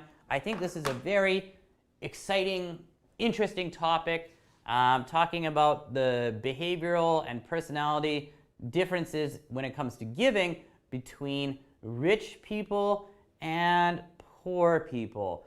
Again, I would like to see some counter evidence, or I would like to see more research, but I think it's very, very interesting. So anyhow, guys, we're going to take a break. After the break, yeah, we'll continue with the listening, and then maybe we'll have a little bit of time for our elective, but it might be a little bit tough. We'll see how it goes. All right, have a nice break.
Hey guys, welcome back to Live PST. We are now in our third class on Wednesday, and we are continuing with our listening activity, right? So yeah, remember the topic was money makes you a bad person, which I don't really believe in, but the research here was really interesting. So before the break, we finished off our true or false questions, right? Now we need to take a look at our comprehension questions, and then after that, our discussion questions. So this may take up the entirety of our. Might not have enough time for our elective material, but I think that's okay. I did go over. Oh wait, no, I did do the elective material. Or no. I did do the shopping discussion, but we didn't do the comparing products and services, which is interesting, but I think you guys could do that in your own time. Anyhow, let's take a look at our comprehension questions.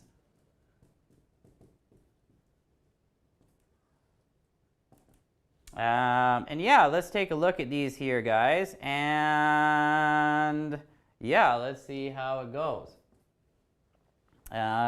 So number one, what is the job of the person who said rich people are bad? Okay, so actually there are basically two answers to this. So if we look back at the text here, it says a researcher, right? So ding, ding, ding, that's our answer. But it says a researcher has made a report that says having a lot of money makes you a bad person.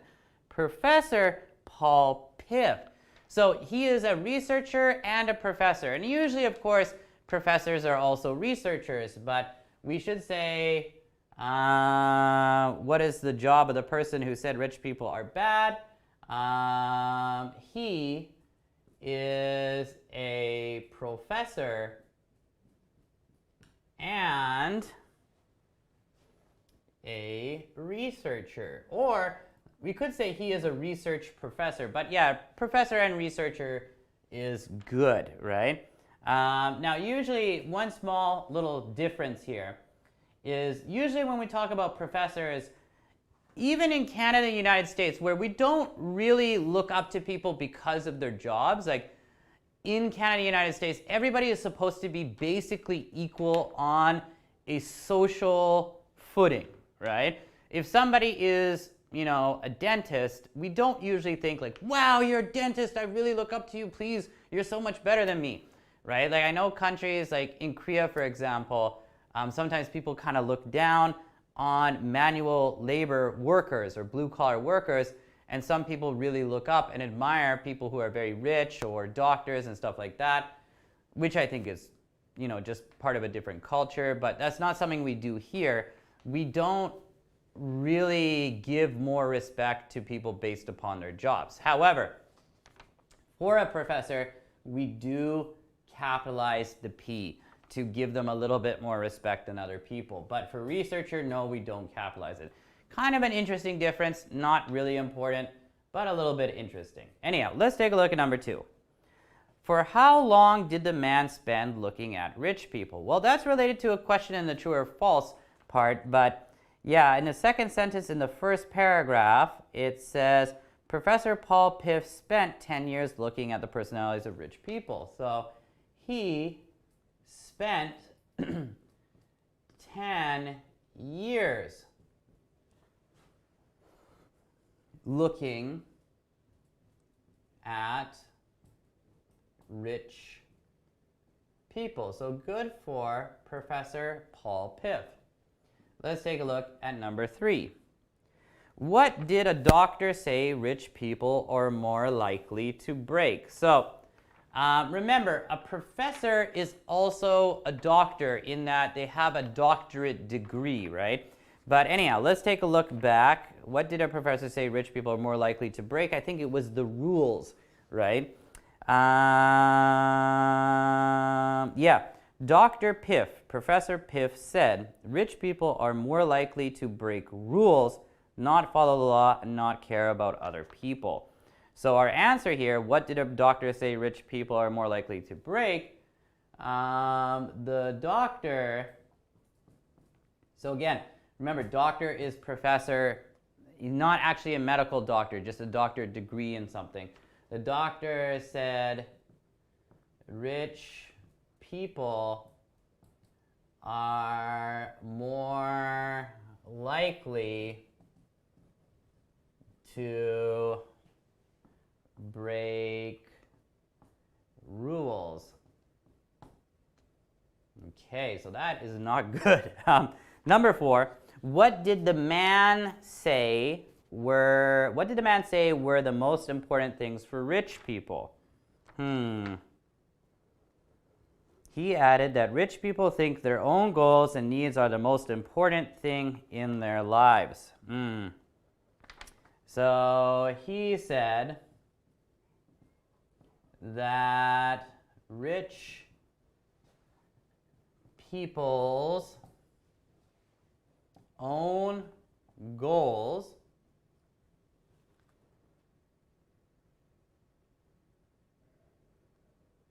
and needs are the most important things in their lives. Okay, good. Let's take a look at number 5. What did the man say wealthy people cheat more at? Okay, so we're rewinding a little bit, looking at the middle of the first paragraph. He also said wealthy people cheat more at games. Okay, so he said they cheat more at games. And everybody hates cheaters when they're cheating at a game, right? Like, come on, man. You're already rich. Why are you cheating? You don't need to do that, right? Okay, but these are our answers for 1 through 5 for our comprehension questions. Number 1, he is a professor and a researcher. I guess we could also say he is a doctor/professor, but anyhow. Number 2, he spent 10 years looking at rich people, so very long time. Number 3, the doctor said rich people are more likely to break rules. Number 4, he said that rich people's own goals and needs are the most important things in their lives. And lastly, number 5, he said they cheat more at games. Ugh. So this makes rich people look really, really bad. But maybe there are lessons in here for poor people. Maybe poor people should focus more on their own goals and spend less time helping other people, and then maybe they could also be rich. I don't know.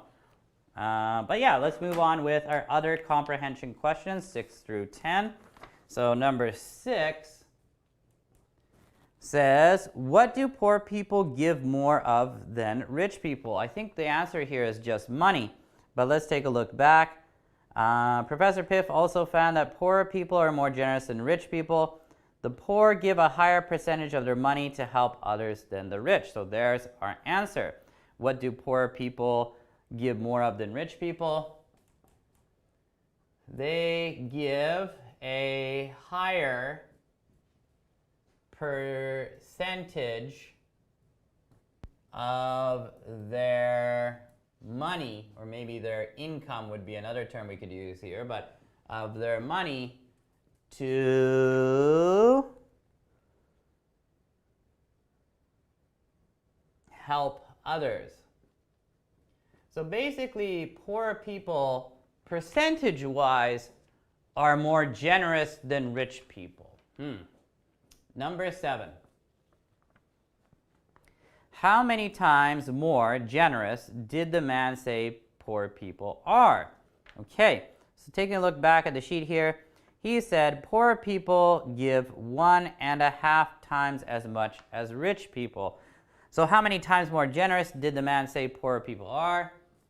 He said that they are, so use a contraction, 1.5 times more generous, because they give 1.5 times more of their earnings.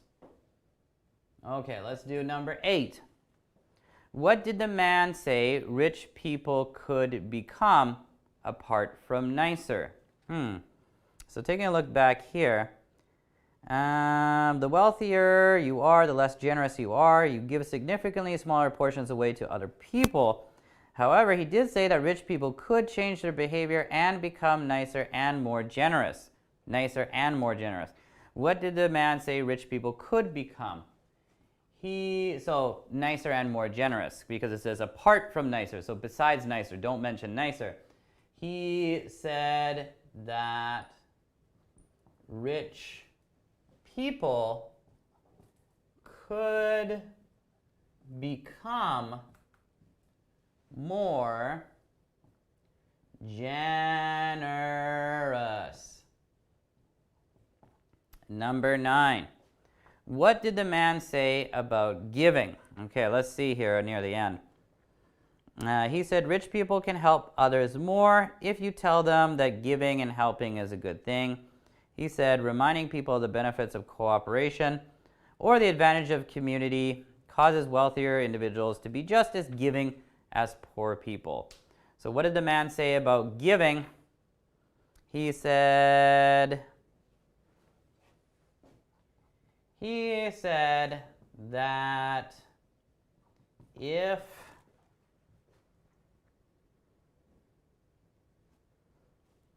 we tell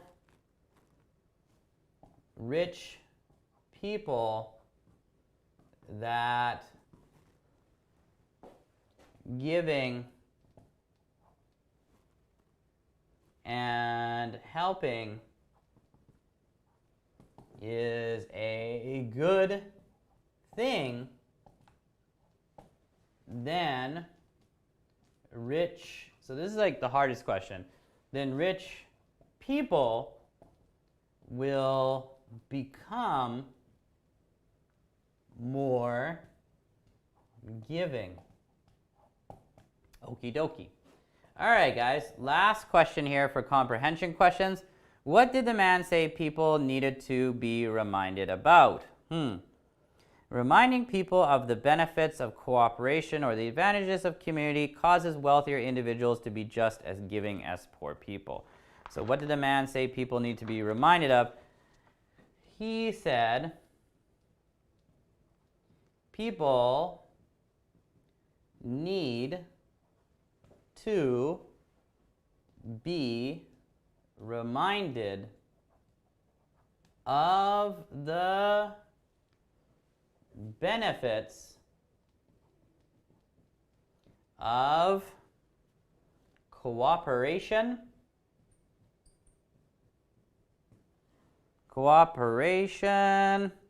and the advantages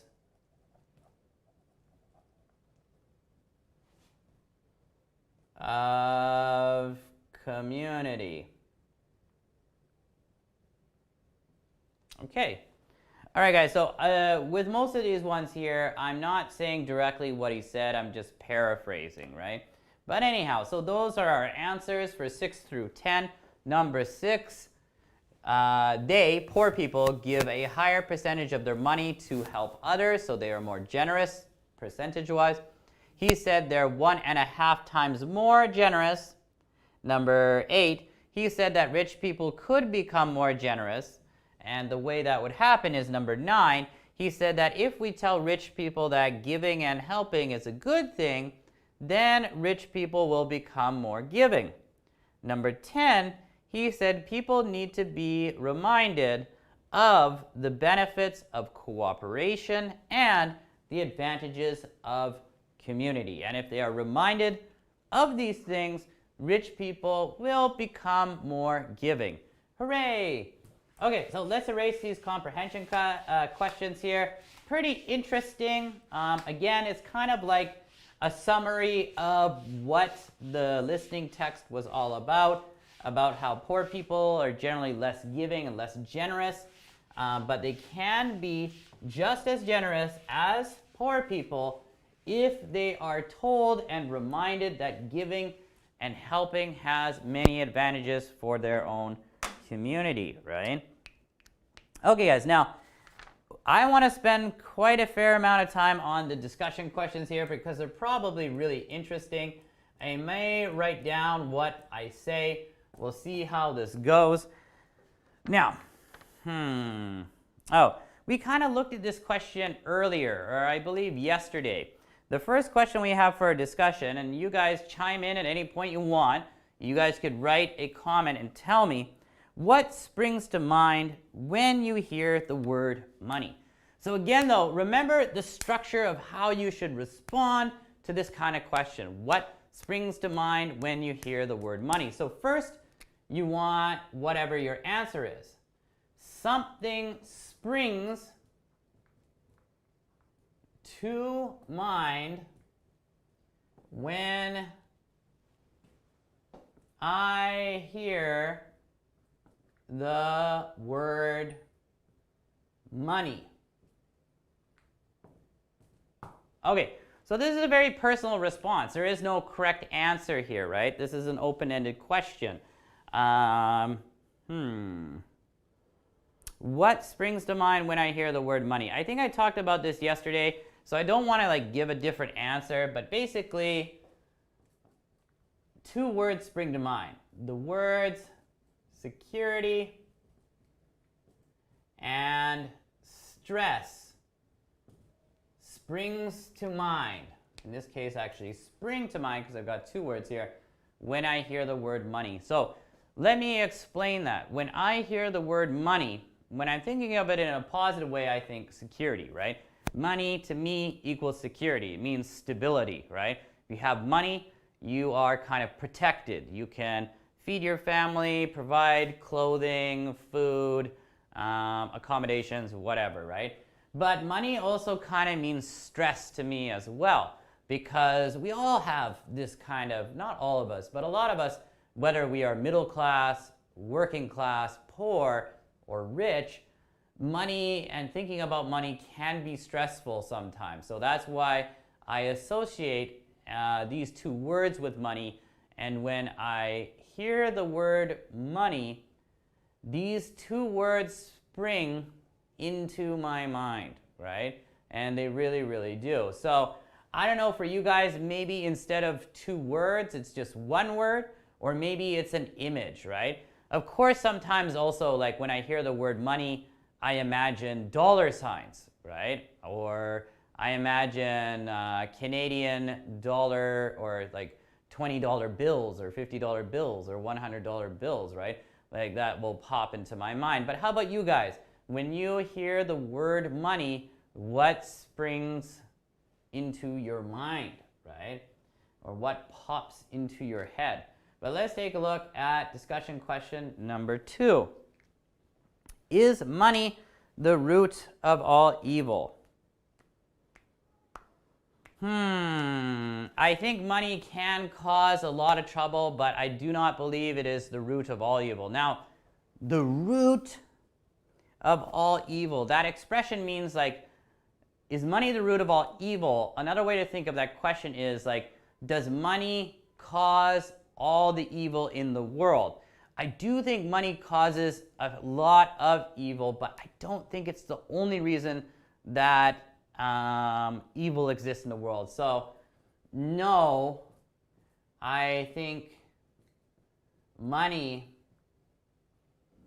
causes some evil, but not all evil. So that's the only thing I'm going to write. But in my opinion, I think, and this is controversial, but I think sometimes religion can cause a lot of problems and sometimes be evil, although it also can do good things. So I think, and then also I think psychological disorders or people with mental problems. Some people are just born, unfortunately, with serious mental or psychological problems, and these people will cause crime, and the crimes they are committing, like if somebody is a serial killer, they're not killing people for money, they're killing people for pleasure. So no, I do not think that money is the root of all evil, but it is the root of quite a lot of evil. Like greed and a thirst for money can lead people to do bad things, can lead people to do criminal things and awful things. And in history, we can see this as well. Like one of the worst things in American history, of course, is slavery in the South, well, specifically in the South of the United States, but bringing over African people and forcing them into slavery and making them work on farms so that some rich people could get very rich, or rich white people could get very rich. In that case, money was a motivating factor for these rich white people, and that led to them enslaving these people from Africa. And yeah, obviously, it's the worst thing in American history. So money can lead to, you know, criminality and a lot of awful, awful things, but is not the only root of evil. The other root of evil can sometimes be religious tension. It can sometimes be people who are psychopaths. So if you think of one of the worst people in the 20th century, Adolf Hitler, the dictator, the fascist dictator of Nazi Germany, I don't think he was really motivated by money. That did not seem to be a big thing for him. He just really, really hated Jewish people with a deep passion and wanted to kill all of them. So I think for him, money was not the root of his evil. The root of his evil was, I think, some kind of psychological problem.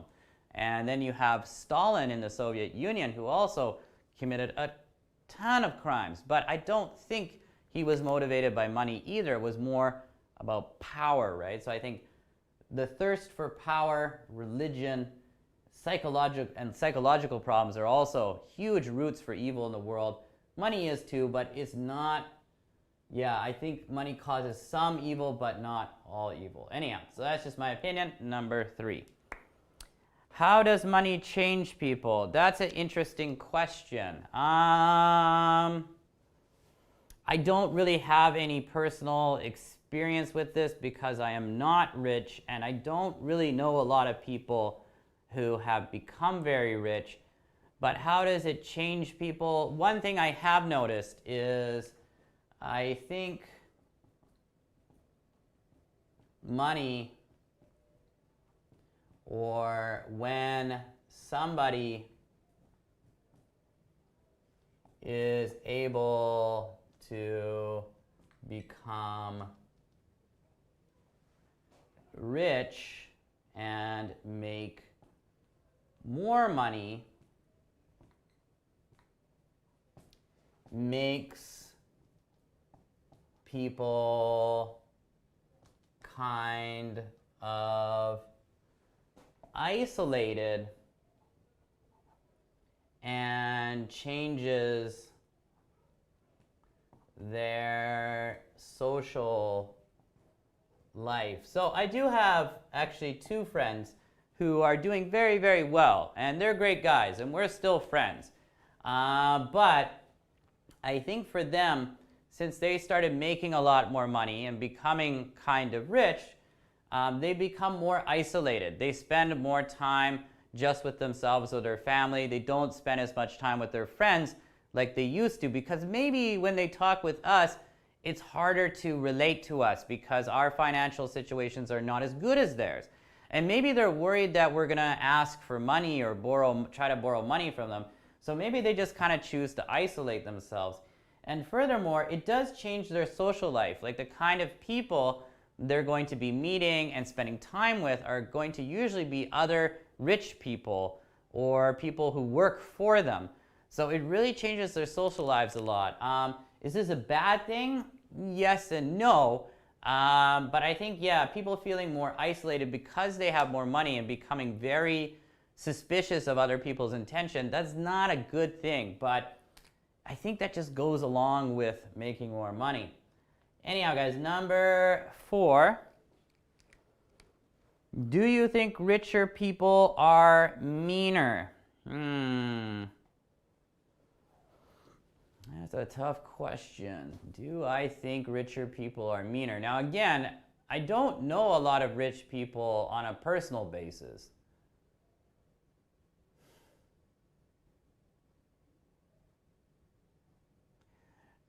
This is really hard for me to answer because I have met some rich people that, like, contrary to what this listening text is about, when I lived in South Korea, I met a fair amount of rich people actually, and I tutored some of their kids, and actually they were usually extremely nice, and that was very contrary to what I learned when I was a kid. When I was a kid, maybe kind of my parents, not always my parents, but, and also in the education system in Canada, in Canadian culture, like being rich equals kind of bad, right? I don't know why we were taught that, and I don't agree with that anymore, but I think I used to perceive rich people as being kind of bad, kind of greedy, sometimes evil people. But now I'm older and I'm more moderate, and I've met some rich people in person, not too many, and in general, most of the rich people I've met have been quite nice and also quite intelligent and interesting to talk with. So, do you think richer people are meaner? Although I have met some rich people who are meaner, that is true, but I have to say overall, no, I don't agree with this. No. Do you think richer people are meaner? No, I disagree. Now, I disagree because I have met nice and generous rich people. On the other hand, now in my hometown, most people were middle class, but my hometown had an economic recession that made a lot of people poor when I was growing up. My hometown was actually probably one of the worst places to be a kid in Canada at the time because the economy was garbage. A lot of people's kids, like their kids' parents, they lost their jobs, and it caused a lot of trouble. So I understand the importance of money, and that's why I associate money with security. But on the other hand, I have met mean, poor people.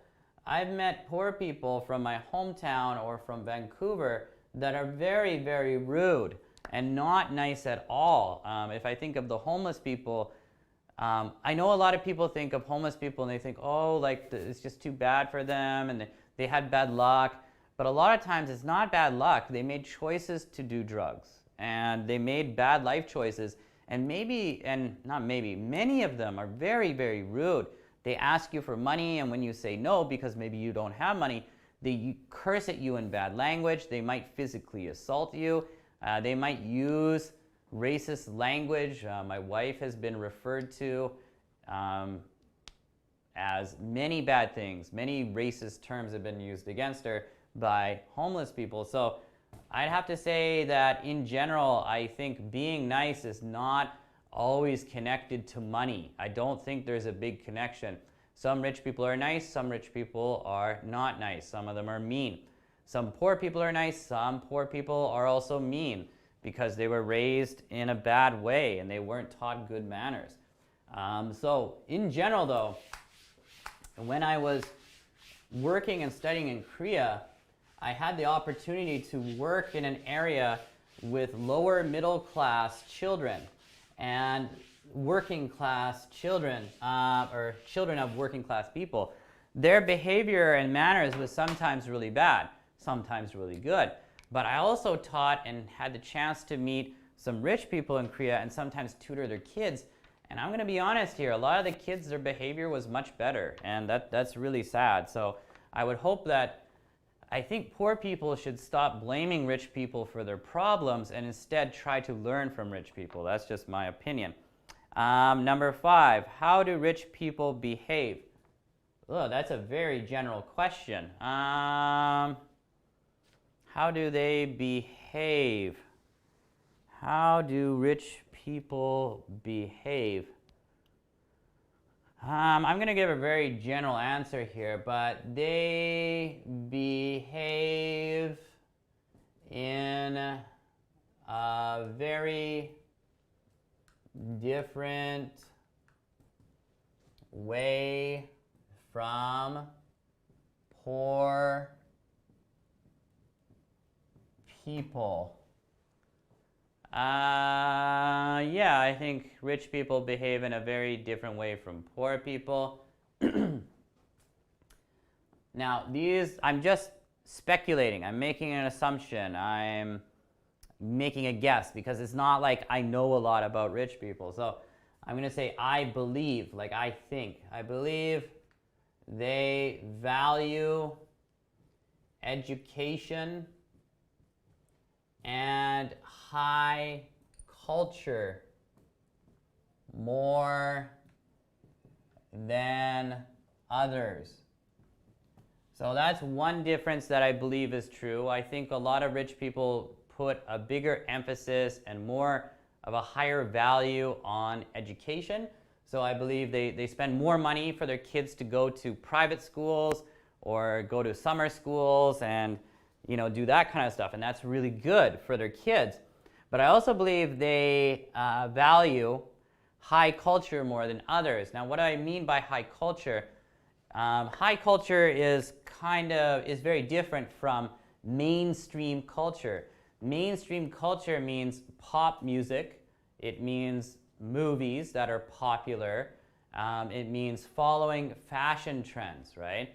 But I think rich people, they value things like traditional cultural things like opera, theater, art, classical music. These kind of things that, how can I say, are maybe more creative or more meaningful than pop culture. Pop culture is not all garbage, of course, right? But I think rich people put more emphasis and more value on things like opera and theater, like Shakespeare, and classical music like Chopin or Beethoven, and this kind of stuff, and on literature, of course, right? I think they value literature a lot more than poor people do. But again, I'm making an assumption. There are lots of poor people that like Shakespeare, I'm sure. One other thing, they, in general, practice delayed gratification. Gratification is an interesting word. Gratification is similar to satisfaction, right? If you're hungry and you eat something, you will feel satisfied, right? To gratify oneself is to go beyond satisfaction, to really make yourself happy. So I think one thing that poor people do that's really not smart is when they get money, they go out and spend it too quickly on things that make them happy, right? So that could be cigarettes or alcohol or drugs. Now, of course, not all poor people do that. That's terrible. I don't mean that. Or they need to get a new vehicle and they get money and they just immediately go and buy it, even though maybe they're not in the best financial situation. So I think a lot of poor people spend their money too quickly, but I think a lot of rich people practice delayed gratification. They try not to buy things for their kids or for themselves very quickly. They will wait until they have more money or they have enough money or more than enough, and they will wait for a sale. They will wait for a time when it's better to buy that, right? So they practice delayed gratification. And what I've read is that practicing delayed gratification is a way to help you save money and a way to be thrifty. So this is something that poor people should try to emulate and to copy, right? But other than that, I think richer people can also be more greedy and more concerned about their goals. I think that's exactly true. So I'm going to add that. They are also more concerned about their own goals and ambitions. So in the article, it made it sound like this is a bad thing, but actually I think this is a good thing. Rich people are more focused on their own lives, their own goals, and their own ambitions, and that's why I think they can become successful. So maybe that's something that poor people should also pay more attention to. If they want to be successful, maybe they need to slow down, focus on their goals and ambitions, not buy that new iPad that came out, save their money, practice delayed gratification, and really focus on their life goals and think of a business plan or think of something they want to do and try to become middle class or rich. Anyhow, number 6. Is there one law for the rich and another for the poor? This is an interesting question. So there is a belief that, rich people, if they do something bad, they're usually not punished, or not punished as harshly as poor people are who commit the same crime, right? So there's a belief that poor people are always judged and punished much harder than rich people are. I think that's kind of true. Is there one law? Is there one law for the rich and another for the poor? I generally agree, especially for developing countries that are also very corrupt. I think corrupt countries that are developing have very high rates of, how can I say, well, they have high rates of corruption, and I do think if you're rich in those countries and your kid or you break the rules, or you break a law and you become a criminal, I think you just pay a lot of money and you can get away with it, right? And I think that's terrible. In the United States and Canada, however, or I'm going to say here, in Anglo countries. Now, Anglo countries means English-speaking countries. So Canada, America, the UK, Australia, and New Zealand. I guess we could also include South Africa, but New Zealand, etc. I don't totally agree. I think in our countries, especially Canada, a little bit less for the United States. I think in the United States, money can really help you a lot more than it can in Canada, the UK, Australia, and New Zealand. But countries that have a legal system based upon the legal system developed in the United Kingdom. So especially Canada, Australia, and New Zealand, and of course just including the UK, have a very good system of laws that I think are very fair regardless of money. Does money still help sometimes? A little bit, but because you can get a better lawyer. But I'd say in the US it helps a little bit more, but I think in general, if you're a poor person and you kill someone and you're caught, you go to prison. If you're a rich person and you kill someone and you get caught, you still go to prison. You might get a little bit luckier because you have more money, you get a better lawyer, you can defend yourself better, but you cannot bribe the judge. You cannot bribe the system like you can in poor developing countries. So I don't think it's as bad. Anyhow, I kind of agree, but not too much, at least in the Anglo countries. Anyhow, number 7, does wealth make you more selfish? Again, it's really hard to answer a question like that because I guess my own personal experience from my 20s to my 30s where I am doing better now financially. I'm not wealthy, of course, but my wife and I are doing okay with money. Does it make us more selfish? Maybe. Yeah, I'm just going to say maybe it does. Because maybe now because we're both working and taking care of our kids, you know, because we have kids, I'm not going to give money to charity, right? I have to take care of myself and my wife and my kids first, right? Especially my kids. So I'm less willing to give to charity now, but that's more because I have kids, right? Not because I have more money. But maybe even I don't know, maybe even if I didn't have kids, I would be less giving. So maybe that article is true. The richer you are, the less generous you are. But maybe I also think for myself that it's mostly because I can see that giving money to people, especially in Vancouver, doesn't really help. If I give money to homeless people here, it actually hurts them because they go out and purchase drugs. So yeah, maybe it does. Maybe it does. But anyhow, let me erase these questions here, guys. We'll just take a look at the last two questions, and that should be interesting because I think this is a very interesting discussion that I'm mostly having with myself. But if you guys want to chime in and leave a comment, that'd be great. Okay, guys, so let's take a look at number 8. How would being rich change your personality? Oh, okay, kind of looked at that previously. So I'm just going to say here, being rich would change my personality in a variety of different ways.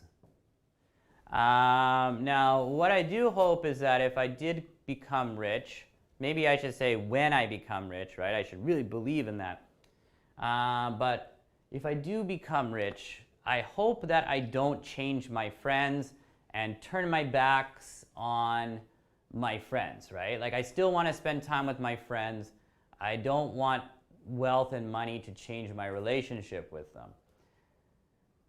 But, of course, being wealthy or getting rich would change my personality in a number of different ways. I do think if I had enough money and I wasn't working too much in order to make that money, which would be the ideal situation, I think I'd be able to spend more time on things that actually really excite me, like learning more about other cultures, reading more history, studying Korean and Japanese language again, thinking and trying to help people in North Korea.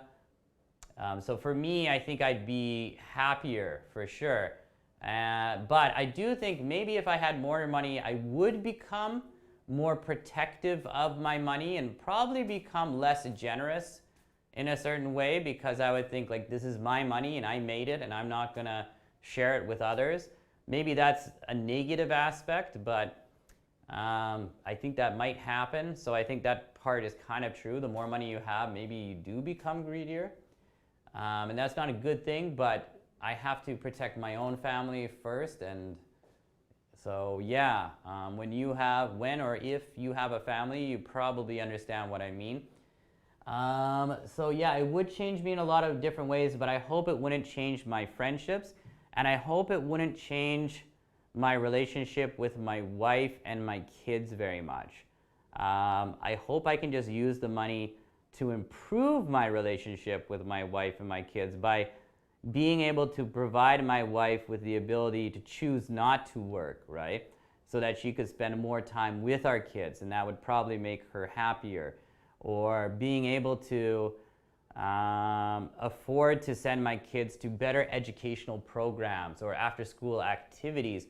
That would be really great for my kids. So yeah, but as for my personality, maybe it might make me a little bit more greedy, but I think it would also make me happier and have a more interesting lifestyle. Yeah, for sure. Okay, so number 9. Let's take a look here. Is it wrong that there are so many rich people in the world? Again, that's a very deep question. Is it wrong? Like that's a big thing over the past 10 or 15 years. If you look at a lot of statistics, it shows that the rich are becoming richer, and it doesn't really show that the poor are becoming poorer. That's not true. But it just shows the rich are becoming richer, The poor are not becoming poorer. Actually, I think the poor are actually improving in Canada and the United States, but the middle class is in big trouble. The middle class are getting squeezed, and the percentage of people in the middle class in Canada and America is decreasing, and that's very worrying because, like, of course, I aspire to be part of the middle class. I believe that I am part of the lower middle class, or kind of working lower middle class. Yeah, but the middle class is kind of disappearing in Canada little bit by little bit, and especially in America, and that's not good, because I think the middle class is a very important group of people. So what is my point here? Is it wrong that there are so many rich people in the world? When you look at the stats and you see rich people are making more and more money these days, it appears to be wrong. But I think a big part of it is just the change in technology. Rich people can organize systems to make more money than they could in the past that require less workers, right? I think this is a huge problem. As history progresses, we will get more industries will be automated. We will use more robots and more software programs and require less workers. And this will hurt the middle class and also the poor, but this will help the rich become richer. And is that really rich people's fault? I have to say, no, I don't really think that's their fault. This is just a change in the way work is done and in industry. So unfortunately, I actually don't blame rich people. I kind of blame technology, but there's nothing we can do about it. Is it wrong that there are so many rich people in the world? I'd say in general, no.